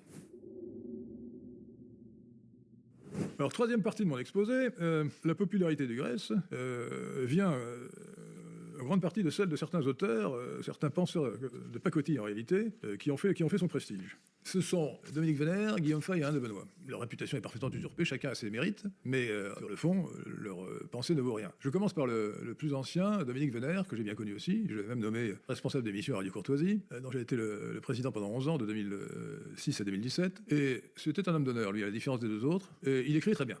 C'est un bon écrivain. Il est même arrivé de faire un très bon livre. Je vous conseille L'imprévu dans l'histoire, qui est très... Encore une fois, comment va expliquer aux politologues, aux journalistes, aux historiens qui bossent sur des courants que vous bossez tout le temps ensemble. Vous êtes ultra interconnectés, vous êtes les mêmes personnes. Il vient de dire entre Radio Courtoisie qui, à l'époque, est aux mains euh, aux mains d'Henri de Lesquen, il nomme volontairement des hommes des hommes de la nouvelle droite, que inversement, les gens de la nouvelle droite, quand ils veulent placer des gens au Front National, recommandés à Bruno Maigret, en fait, ils placent des gens du Club de l'Horloge, tout ça. Et comment vous voulez aller expliquer à des politologues et tout que vous êtes des courants différents quand vraiment vous êtes les mêmes types, que vous êtes le même petit cercle en plus? Parce que là, dans le récit qu'il va vous faire, en plus, ça c'est intéressant, hein. Dans ce récit resserré de personne à personne et tout, il va pas tellement vous introduire d'autres acteurs. Et effectivement, c'est vrai que ce sont des groupes qui ont un rapport ultra privilégié l'un à l'autre. Et en fait, d'où la question, est-ce que vraiment il y a une différence idéologique de fond de dingue entre vous? Moi, il ne m'en a pas convaincu avec son truc. Je vais rester globalement sur le constat de Stéphane François, qui est de dire que il y a une grande liberté de ton, qui d'ailleurs les sert pas très bien en termes de clarté idéologique au sein même de la nouvelle droite, mais pour moi, il m'a toujours pas convaincu que le Club de l'Horloge ne contribuait pas de la nouvelle droite.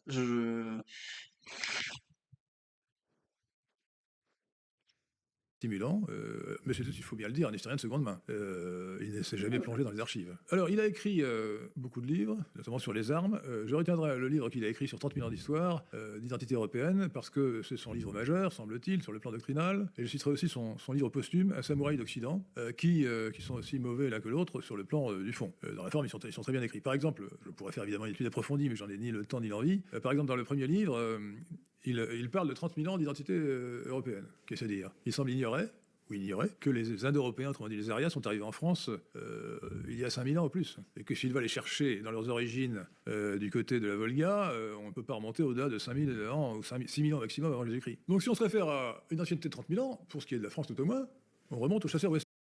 Oui, enfin, c'est surtout que, comment dire, hein, on est sur je pense que Dominique Vénère adhère surtout au mythe des races divergentes. C'est donc racisme nazi et pas racisme de coloniaux de l'Ouest. Regardez de ça, la différence en fait. Européens, qui sont en partie de nos ancêtres, donc je me garderai de les dénigrer, mais qui ne sont pas des Arias. Donc pour un néo-SS ou néo-hitlérien, c'est un peu léger. Et pour prendre un seul exemple des sottises qui infestent ce livre, ce néo-hitlérien, avec une ruse qui ne trompera personne et qui est assez minable, se moque des nazis et de Hitler, qui ne considéraient pas les Romanichels comme des Ariens. Alors que, comme chacun sait, le Romanichel parle le romani, qui est une langue indo-aria, indo-européenne. Ce qui montre, de la part de Vénère, une ignorance abyssale du sujet. Quand on connaît un peu la question indienne, on sait qu'il y a en Inde un système de castes, et que les 3 castes... Ouais, non, mais là, on est dans le passage de la vidéo où il va me mettre à dire dinguerie sur dinguerie raciste, juste, c'est, enfin, en mode, il moque de raciste, tu vois, genre, moi j'ai compris la pureté des races, c'est pas vous. Quand vous n'avez pas lu les dossiers, vous ne comprenez pas, en fait, enfin, je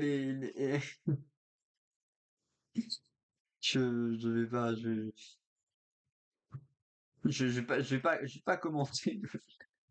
J'ai j'ai pas envie de commenter, de dire exactement le fond de ma pensée, ce que je pense du fait qu'il appelle les nomades Romain Michel, enfin bref.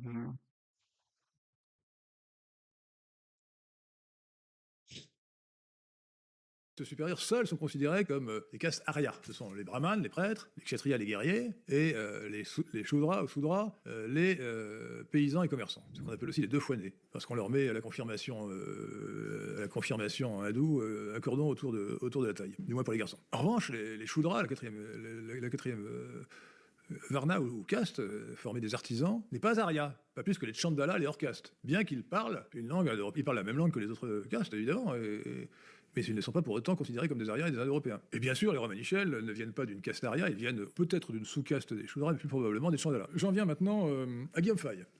Alors Guillaume Faye, c'est un personnage tout à fait différent, fort sympathique au demeurant, mais qui était fort sympathique, mais complètement dégénéré. Il se droguait, il avait tourné dans un film pornographique, il s'est noyé dans l'alcool, et il a fini sa vie alcoolique au dernier degré comme un déchet humain. Je lui ai dit que je l'avais rencontré en particulier 2 ans avant sa mort, et que c'est lui qui m'avait parlé de la sodalité. Alors,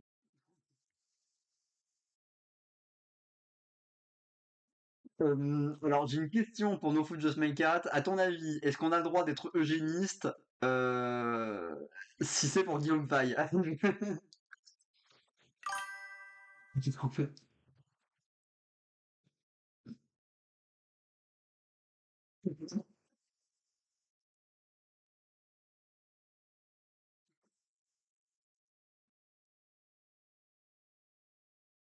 tout ce qui brille n'est pas or, il avait le sens de la formule, du clinquant, mais honnêtement, quand on le lit, et comme j'ai fait l'effort de le lire, rien ne tient debout chez lui. Rien ne peut être pris au sérieux. Alors il trouvait par exemple une bonne formule qui est l'archéofuturisme. L'archéofuturisme, ça peut être une bonne formule pour désigner ce que nous voulons, c'est-à-dire nous voulons que l'avenir, que notre avenir, que notre destin futur soit fondé sur notre tradition indo-européenne, aria en particulier, notre tradition chrétienne. Mais pas du tout. En réalité, lorsqu'il écrit sur l'archéofuturisme, il fait une sorte de livre de science-fiction, de fiction scientifique ou technique, et il explique que l'avenir, ça sera dans une vision écolomaniaque, d'abandonner la voiture et que nous circulerons sur des centaines de kilomètres dans des tunnels comme ceux du métro. Inutile d'insister, il n'y a rien à tirer de sérieux des livres de Guillaume Faye.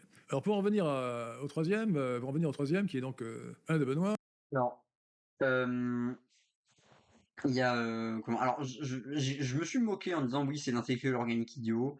Alors néanmoins là vous voyez quand même aussi que lui n'a pas un défaut que je vais beaucoup reprocher à Egonon et à beaucoup de ces gens-là, c'est que on voit qu'il essaye d'avoir il essaye d'avoir une analyse concrète, un petit peu de fixer, il essaye vraiment de comprendre les sujets qu'il a en face de lui, et pas de nourrir un moi intérieur, et pas d'enrichir son monde émotionnel avec ce qu'il lit. Il essaye de comprendre la vision d'un auteur, concrètement qu'est-ce que ça raconte, et en fait, juste quand il lit des espèces d'élucubrations un peu délirantes, juste au lieu de se dire que c'est au lieu de traiter ça comme des professeurs d'énergie, selon la formule de Maurice Barrès, comme le font généralement ce genre de droitards, il essaye de piger, et si ça ne tient pas debout, si le raisonnement ne tient pas debout dans leur code de pensée, en fait, juste il out, quoi, le truc. Et parce que c'est vrai que c'est une tradition qui a un peu été initiée par. Enfin, on peut retrouver un peu de ce style-là avant, mais ça a beaucoup été cimenté, disons plutôt, c'est plus juste, par euh, ah putain, j'ai lu ces là. Ce truc d'écrire des trucs un peu mi-mystiques, mi-politiques, très où en fait on est dans une exaltation esthétique et émotionnelle d'une forme de confrontation à la réalité, mais où en fait il y a pas il y a pas une pensée bien structurée, bien argumentée dans le fond. Et en fait, je lui reconnaîtrais au moins ça en comparaison à Egonon et à d'autres types de ce genre-là, que lui a l'air de voir la douille en fait, enfin d'être capable de discerner ce truc-là. Et de préférer lire des scientifiques racistes plutôt que des espèces de mystiques idéologues un peu délirants. Euh, Ouais, mais alors ça, c'est un concept chez les droitards, l'idée de professeur d'énergie. L'idée de dire, ce qui compte, c'est moins ce que ça raconte très concrètement que le fait que, en me confrontant à ça, je vais acquérir, je vais avoir accès à un nouvel univers émotionnel, quoi. Et la formule vient de Maurice Barrès, et c'est beaucoup un truc qu'on trouve dans leur manière de relire des auteurs marxistes. T'as des fascistes qui vont lire Lénine ou Marx ou Georges Sorel comme des professeurs d'énergie, entre guillemets. Ils vont intégrer un truc qui leur plaît au niveau émotionnel. T'as ça dans le journal de Goebbels, où il raconte la lecture de ces auteurs-là, ou qu'il adore, qu'il l'ouvre à des perspectives incroyables et tout. Mais est-ce que concrètement il en tire quelque chose en matière d'analyse concrète du réel? Pas du tout. Et ça l'intéresse pas tellement. Et il va traiter ça de la même manière qu'une écrivasserie d'un scribouillard folkish de son milieu politique de son milieu politique d'origine. Hmm.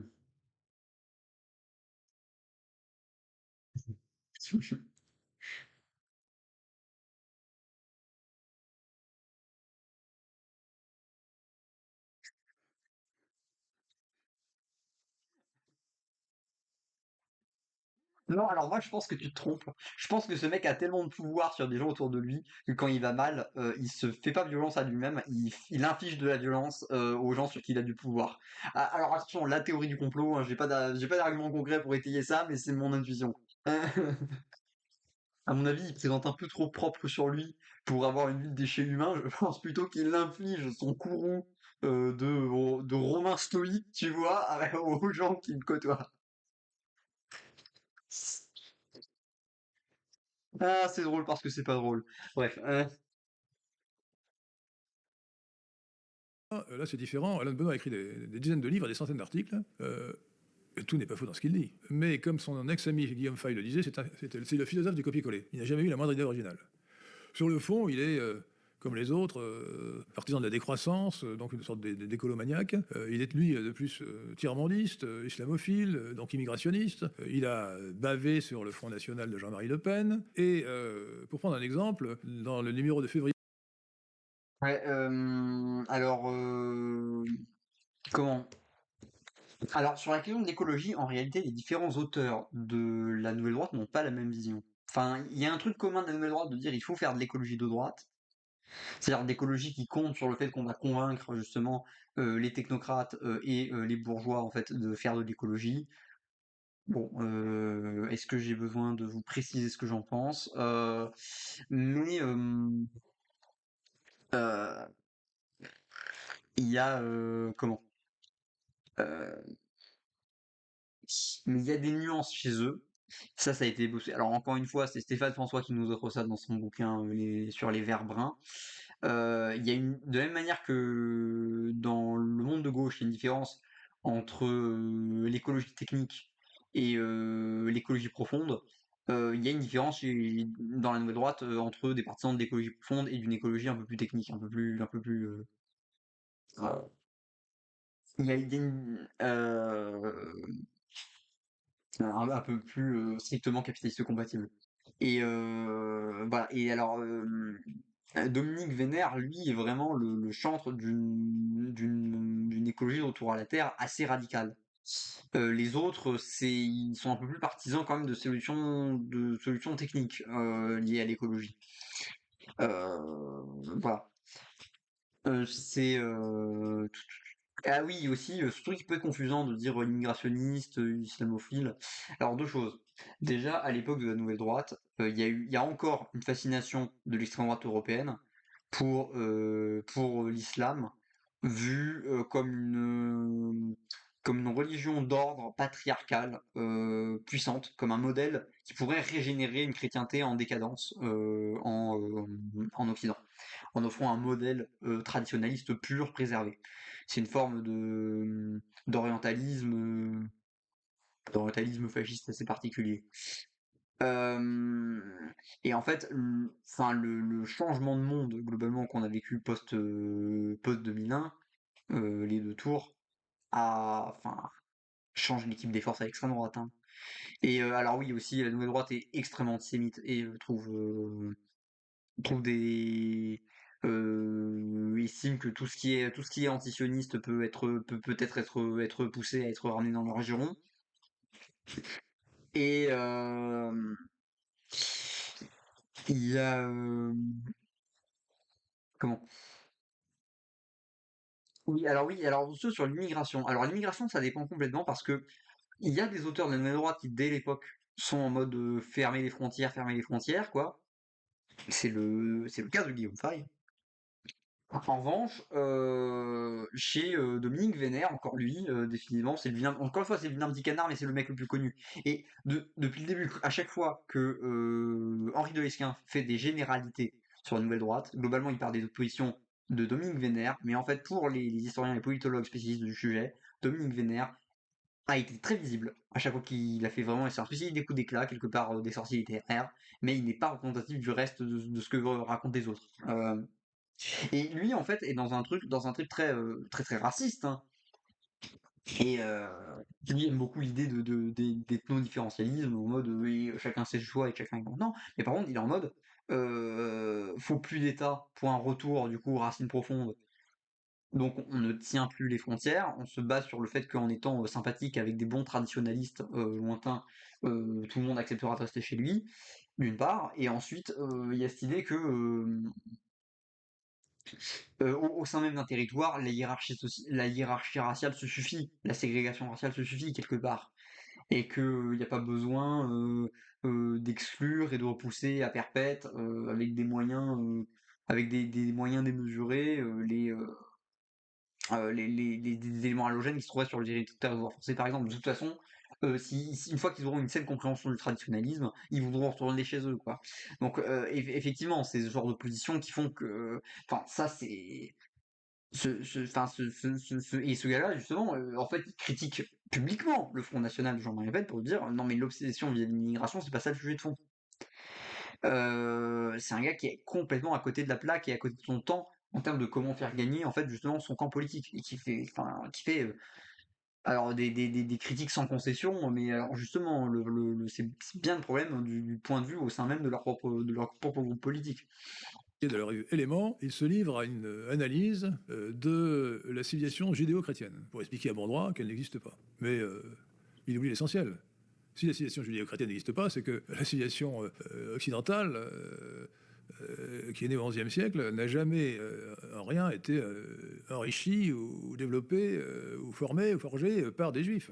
Les juifs n'ont joué aucun rôle dans la formation de notre civilisation, ils n'ont joué qu'un rôle important que depuis le XIXe siècle, et encore depuis la seconde moitié du XIXe siècle. Et puis l'article est un galimatière rempli de sottises. Par exemple, il explique qu'il soutient que le judaïsme et le christianisme ne se seraient séparés qu'au IIe siècle. Bon, il suffit pourtant de lire le Nouveau Testament, et en particulier les évangiles, pour comprendre que c'est un acte d'accusation dressé contre les juifs qui ne sont pas chrétiens, et en particulier contre les pharisiens. Or, après la destruction du temple de Jérusalem par Titus en 70 après Jésus-Christ, le judaïsme...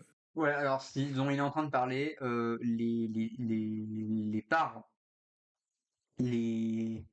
alors faut être précis, dans la mesure où la Bible parle du message de Jésus, de la mission, répondre le message de Jésus, confronté à un ordre hypothétique, hein, à un ordre local juif, en faisant une relecture vraiment antisémite, tu peux voir, tu peux voir une opposition profonde entre les deux. Bon, la réalité, c'est surtout que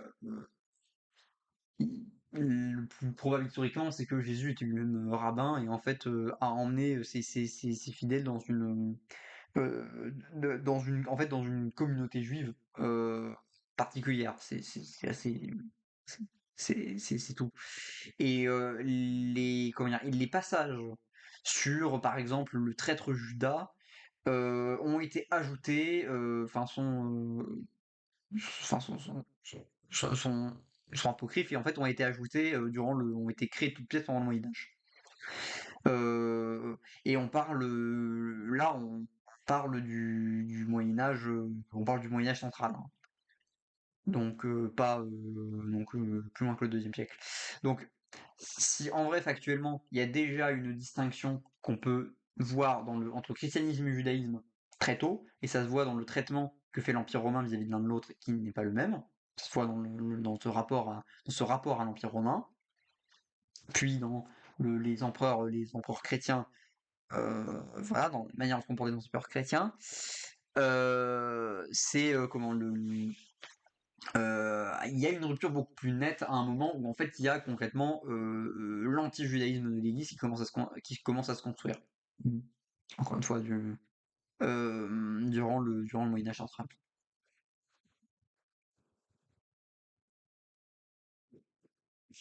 non chrétien s'est rétréci, s'est réduit au pharisaïsme, qui est le judaïsme d'aujourd'hui.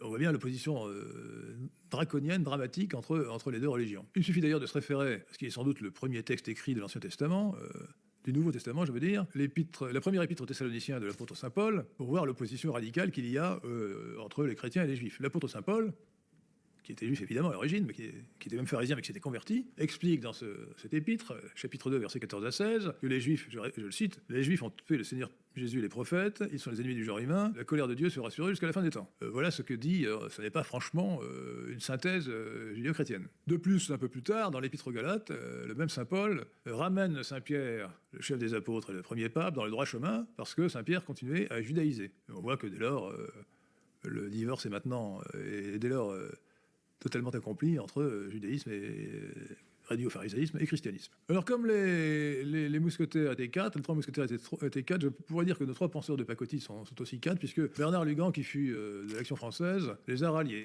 À l'heure actuelle, l'avenir est à la féodalité. Il faut détruire les États-nations et revenir à la féodalité pour reconstruire quelque chose. Et le grand empire romain germanique. Alors Bernard Lugan était un historien estimable, qui n'a pas pu devenir professeur d'université, qui est resté maître de conférences. Non point d'ailleurs parce que il a été mis de côté pour des raisons politiques ou idéologiques, mais tout simplement parce qu'il n'a jamais passé ou réussi à passer l'agrégation. Alors plutôt que de rester dans le domaine européen occidental, plutôt davantage concurrentiel, il est devenu un historien de l'Afrique et plutôt de l'Afrique noire, où il y a très peu de sources écrites et où la concurrence est moins rude. Mais il a été un historien estimable de ce point de vue. Mais alors dans un article du même numéro d'ailleurs d'Éléments en février dernier.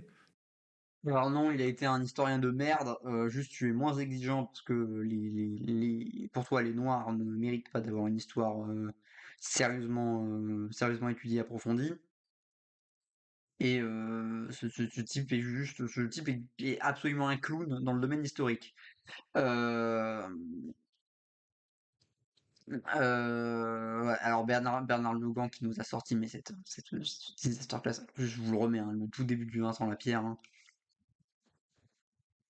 À l'heure actuelle, l'avenir est à la féodalité. Il faut détruire les États-nations et revenir à la féodalité pour reconstruire quelque chose. Et le grand empire romain germanique. Ouais. C'est vraiment quand je parle de trucs de. Pour moi, les deux ils se ressemblent, hein, de ce point de vue-là. Ils ont une espèce d'opposition, ils vont avoir une espèce de rivalité personnelle, mais ils se ressemblent tellement. C'est genre le mec dit juste des dingueries complètement, mais d'une part hors sol, terrifiantes d'autre part. Et c'est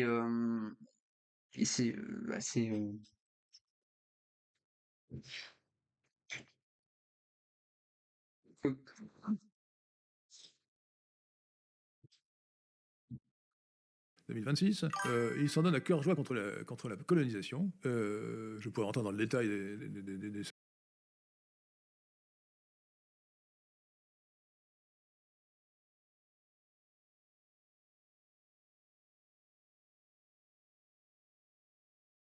ce qu'il dit. Par exemple, il explique que la République de Jules Ferry, issue de la Révolution, était assimilationniste. Or, il y a un discours bien connu de Jules Ferry, qui doit dater, si je ne m'abuse, de 1885, devant la Chambre des députés, où l'ancien président du Conseil, ancien ministre de l'Instruction publique, fondateur de l'école laïque, franc-maçon, explique, je cite à peu près, « Les races supérieures ont le droit et le devoir de civiliser les races inférieures ». On ne peut pas dire que ce soit assimilationniste. Et d'ailleurs, à quelques exceptions près, la République française n'a pas accordé la citoyenneté française, donc la nationalité française, au peuple colonisé. À quelques exceptions près, je le répète, notamment tardivement pour les Algériens. Et puis pour quelques assimilés à Saint-Louis, au Sénégal, par exemple. Bon. Donc c'est absurde de dire cela. Ou bien encore, je ne peux pas rentrer dans le détail de tout ce qu'il dit comme sottise, mais il dit par exemple que la gauche est restée attachée à l'assimilation. Ah, c'est pas vrai. C'est belle lurette que la gauche a abandonné la notion d'assimilation républicaine pour une intégration fantomatique, qui ne veut rien dire. L'assimilation républicaine signifie que l'individu devient pleinement français, est assimilé à la communauté nationale. Mais évidemment, devant la possibilité manifeste d'assimiler des masses d'immigrés qui sont non seulement quantitativement trop importantes, mais qualitativement trop différentes, parce qu'elles sont soit de religion musulmane, soit de race congoïde, la gauche, au sens large, y compris les macronistes, qui sont de la gauche cosmopolite, Ouais, alors le mec, alors c'est là que tu vois aussi que avec son montage, hein, le montage qu'il a choisi, que la différence entre le racisme tête pensante, froid, et le racisme en dessous de la ceinture, elle est assez fantomatique, hein. Parce que là, concrètement, le mec nous balance ça comme image parce qu'il est terrorisé par la circulation de corps noirs, hein. C'est vraiment, on est à ce niveau le plus primal, hein.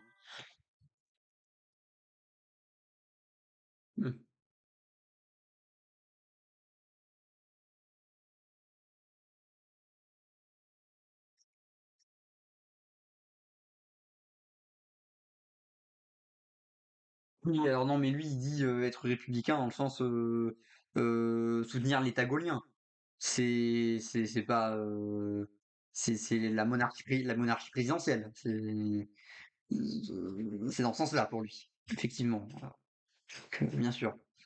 Après, moi, je trouve ça intéressant que le mec ramène le fait de dire, bah, juste, en fait, non, la République avait pas un projet réellement émancipateur universel, pas du tout. Sachant que, justement, chez la Nouvelle Droite et chez leurs descendants, les identitaires, il y a eu cette accusation d'avoir voulu uniformiser le monde à l'être blanc, alors que ça n'était techniquement pas possible, et alors, ça c'est le truc des identitaires teubés sur internet, soi-disant la France a dépensé énormément d'argent pour des infrastructures qui sont tombées en ruine dès lors que tu les as rendues aux autochtones. Bon, absolument abject et faux. Mais bref. Il ramène quelques faits quand même, hein, tu vois que le gars, il passe plus de temps à bosser des sujets sérieux, à lire des historiens racistes, des scientifiques racistes, des écrivains racistes avec un peu de talent, que à se demander ce que scribouillent les autres mecs de son milieu. Je dis que le mec comprend pas sa place, que c'est l'exemple même de l'intellectuel organique idiot. Bon, malgré tout, ça reste quelqu'un qui a une démarche intellectuelle. Bon, il le fait, il le fait de manière crétine vis-à-vis de ce qu'est la politique réelle, mais en tout cas, il le fait.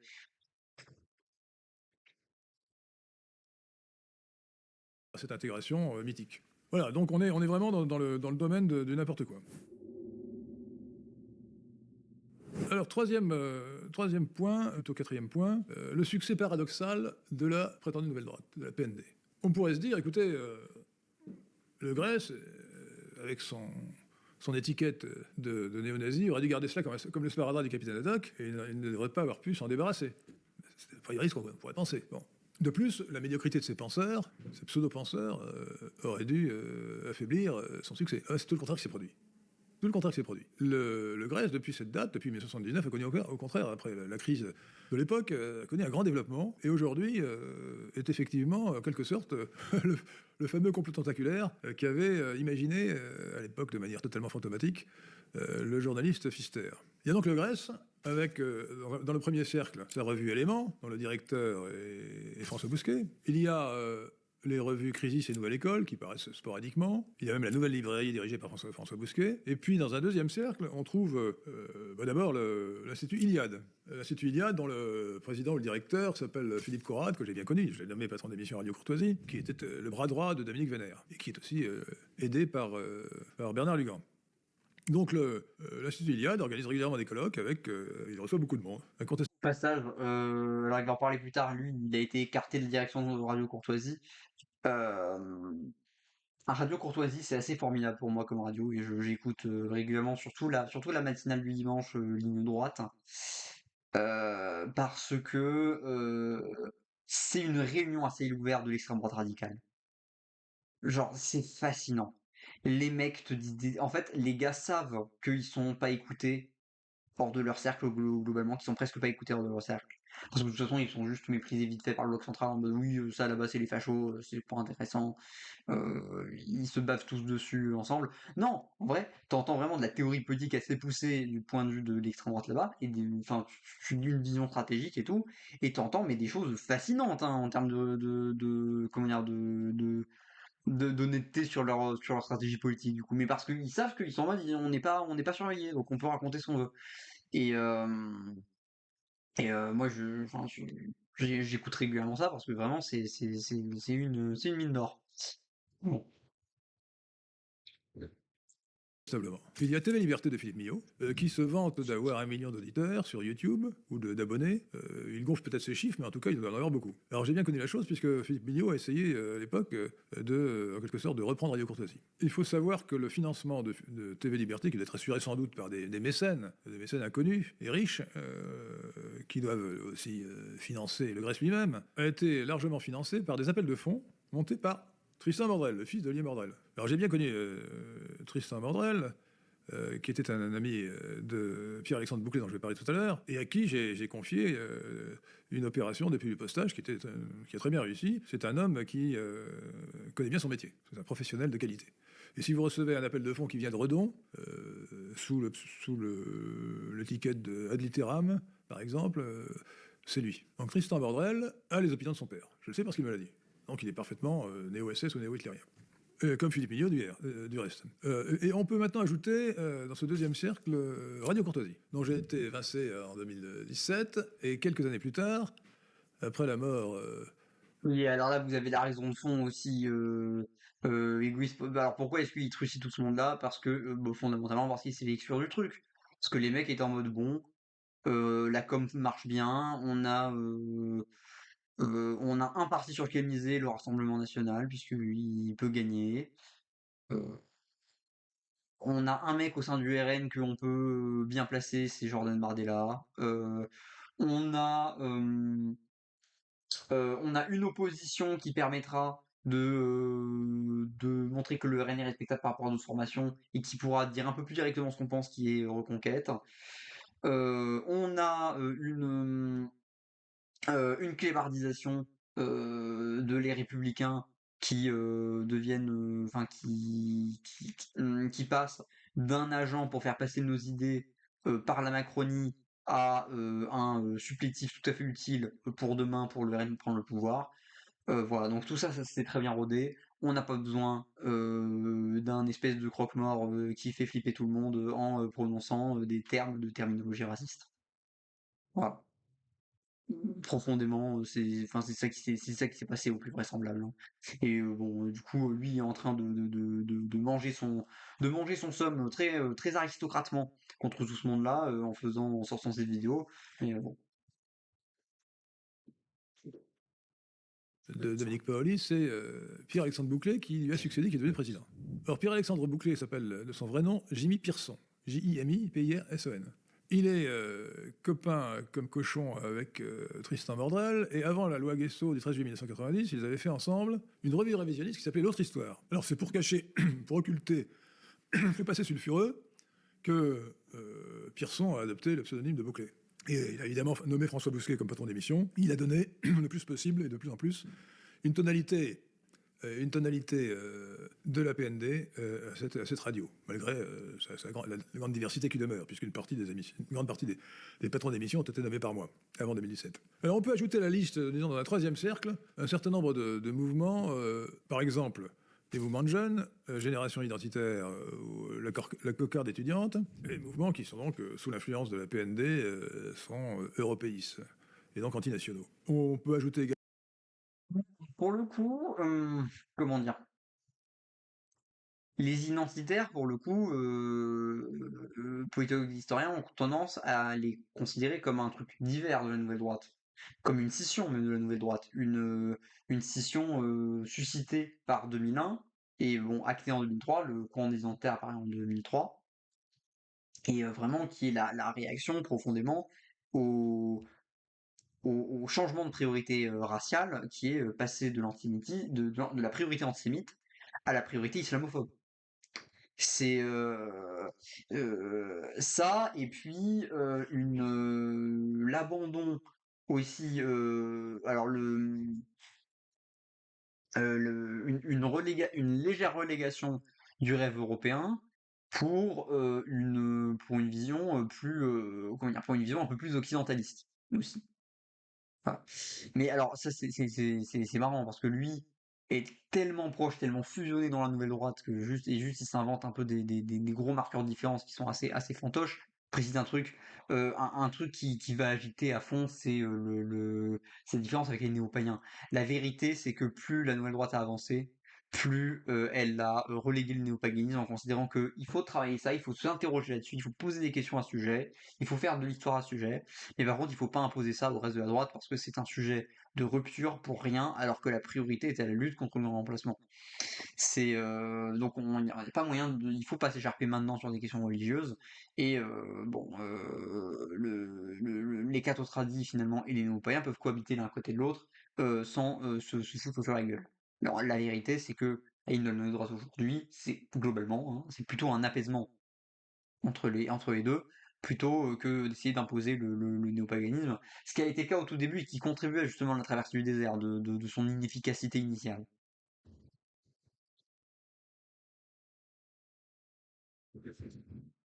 Également, un mouvement comme Némésis, un groupe qui se dit féministe de droite, ce qui est à mon avis totalement incompatible, et qui me paraît se réclamer du féminisme et de la liberté sexuelle que pour propager une forme de débauche et d'immoralité. On peut ajouter, paradoxalement, Academia Christiana, qui, comme son nom l'indique, se veut chrétienne, et qui n'hésite pas pourtant à s'acoquiner avec un groupement complètement antichrétien et violemment antichrétien. Et puis, quatrième cercle, si je puis dire, la PND s'est infiltrée dans les... Bah, violemment antichrétien plus justement, et même avant. Alors la vérité aussi, c'est que bon, on a peut-être affaire à des gens qui gèrent pas très bien une conflictualité de très basse intensité, hein. Mais en fait, la vérité, c'est que alors de ce que j'ai entendu, hein, des chrétiens qui côtoient des néo-païens de ce genre, c'est des gens qui sont insupportables, qui sont très sectaires et tout, et voilà, qui sont durs à vivre à côté. Mais en fait, il n'y a pas de projet politique de lutte anti-chrétienne en fait. C'est, ça n'existe pas.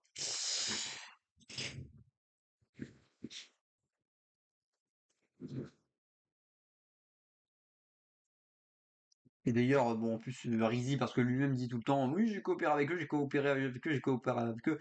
Ouais, vous étiez main dans la main à l'époque où vous étiez tous nuls dans votre coin, ultra minoritaire, et là, d'un seul coup, tu te mets à considérer que c'est infamant pour des chrétiens de bosser avec des néo-païens, au moment où ils sont en train de construire un projet politique qui effectivement fonctionne à peu près. C'est parce qu'ils t'ont écarté toi. C'est, voilà, c'est. Ah, là, vous voyez pourquoi j'avais envie de traiter ça après la vidéo sur l'égalité vivant. C'est un autre genre de types qui sont à côté de leur pompe vis-à-vis de ce qui se passe actuellement politiquement en fait. Et qui défendent aussi leur petite boutique. Alors lui, c'est un autre niveau. Il défend pas sa boutique. De toute façon, il est rentier. Il est peinard, hein. Juste lui, il défend plutôt son statut, son pouvoir et son honneur social. C'est plutôt ça. partis politiques. Elle a commencé par s'infiltrer dans le parti Reconquête d'Éric Zemmour, avec un certain succès. Elle a misé sur l'élection d'Éric Zemmour, ce qui était une erreur, évidemment, on l'a vu après. D'où d'ailleurs cette devinette que j'aime bien. C'est un homme politique juif qui se réclame du nationalisme, qui est soutenu par des néo-nazis et dont le nom commence par Z. Vous avez deux solutions possibles, Zemmour et Zelensky. Mais plus grave encore, la PND s'est infiltrée au Rassemblement national de Jordan Bardella et Marine Le Pen. Ça, c'est devenu manifeste en 2023 lorsque Pierre Romationnet a organisé le campus Emera, c'est-à-dire l'école des cadres du RN, ce qui a d'ailleurs assez peu marché.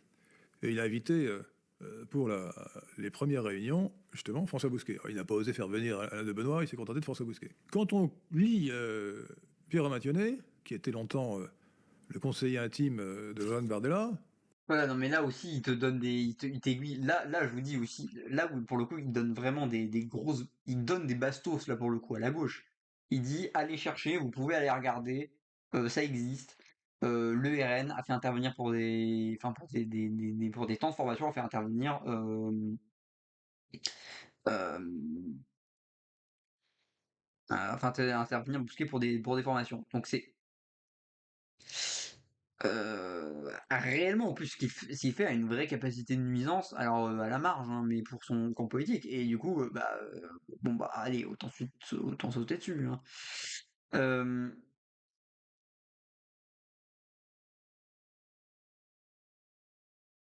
on voit à l'évidence qu'il est de la PND. Il partage les idées et les convictions de la PND. Il est complètement européiste et antinational. Et on peut dire qu'en habitant Bousquet, il a jeté le masque. Alors on peut se demander si Bardella se rend compte de l'infiltration de son parti par la PND. Il faut dire que lui-même est redevable de sa carrière à un certain Gilles Pénel, autre individu de la PND, qui a fait la carrière donc de Bardella, qui l'a propulsé, qui a reconnu son talent incontestable, et qui était de la PND, je le répète, et donc Bardella, pour le récompenser, en remerciement, l'a nommé directeur du parti. On peut dire qu'il n'a pas excellé. Et donc il a été obligé de le faire partir en 2024, après les élections législatives, parce que Gilles Pénel avait démontré son incompétence, à la fois pour ce qui est du programme, et pour ce qui est du recrutement des candidats. Voilà, donc on peut s'étonner de cela, s'inquiéter de cela, et je pense qu'il faut mettre en accusation le RN de Bardella pour ses accointances, conscientes ou non, avec la PND, prétendue nouvelle droite, donc avec une mouvance néo-hitlérienne. Alors, Bon, et ben voilà, c'était là. Alors, c'était Henri de Lesquin qui nous offre la sulfateuse et les balles. Bon, je vais m'arrêter là parce qu'en fait, je suis crevé, je suis en train de bailler de plus en plus. Je me suis levé un peu tôt par rapport à ce que je voulais. Et voilà. Bah, je suis un peu déçu en même temps parce que j'aurais bien aimé aller vers les un chapitre de la perversité de la PND. En fait, il traite du fait que chez la Nouvelle Droite, il y avait une tolérance assez visible et ambiguë dans la lettre, hein, pour la pédophilie. Avec vraiment avec une écriture vraiment, mais vraiment une écriture érotique, érotisante, pédophile. Ce qui est on peut plus inquiétant. Après, moi, je ne suis pas particulièrement choqué de production intellectuelle de droite dans les années 80. En fait, enfin, évidemment, je suis choqué toujours de la pédophilie, bien entendu. Mais je suis pas surpris. Voilà, c'est plutôt ça. Donc, ça correspond tout à fait à ce que j'avais déjà, lu au sujet de Dominique Vénère notamment, dans pas mal de bouquins. Et bah, je vous remercie, chers viewers. Vous êtes vraiment nombreux à avoir débarqué. Vous êtes arrivés par paquet à 40 sur la chaîne lors de la dernière vidéo. C'est vraiment, pour la dernière vidéo, c'est vraiment incroyable. Et, puis, merci à NoFoot Just My Cat, comme d'habitude, qui a vécu ce grand moment de, je sais pas, mi, on ramasse les cartouches et on doit se baisser vite, hein, on doit les ramasser une à une, très très vite parce que là il nous en donne plein pour les coller dans la gueule de tout son camp politique. Bref. Mais bon, aussi, après, il a ce côté raciste ridicule. En plus, il dit qu'à lui-même des mêmes de OSS 117, il se compare lui-même à OSS 117. Qu'est-ce que vous voulez qu'on rajoute de plus? Bref. Merci d'avoir été là pour cette soirée. Salut.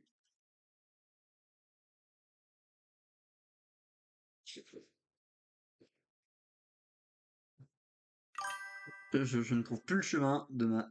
Hop.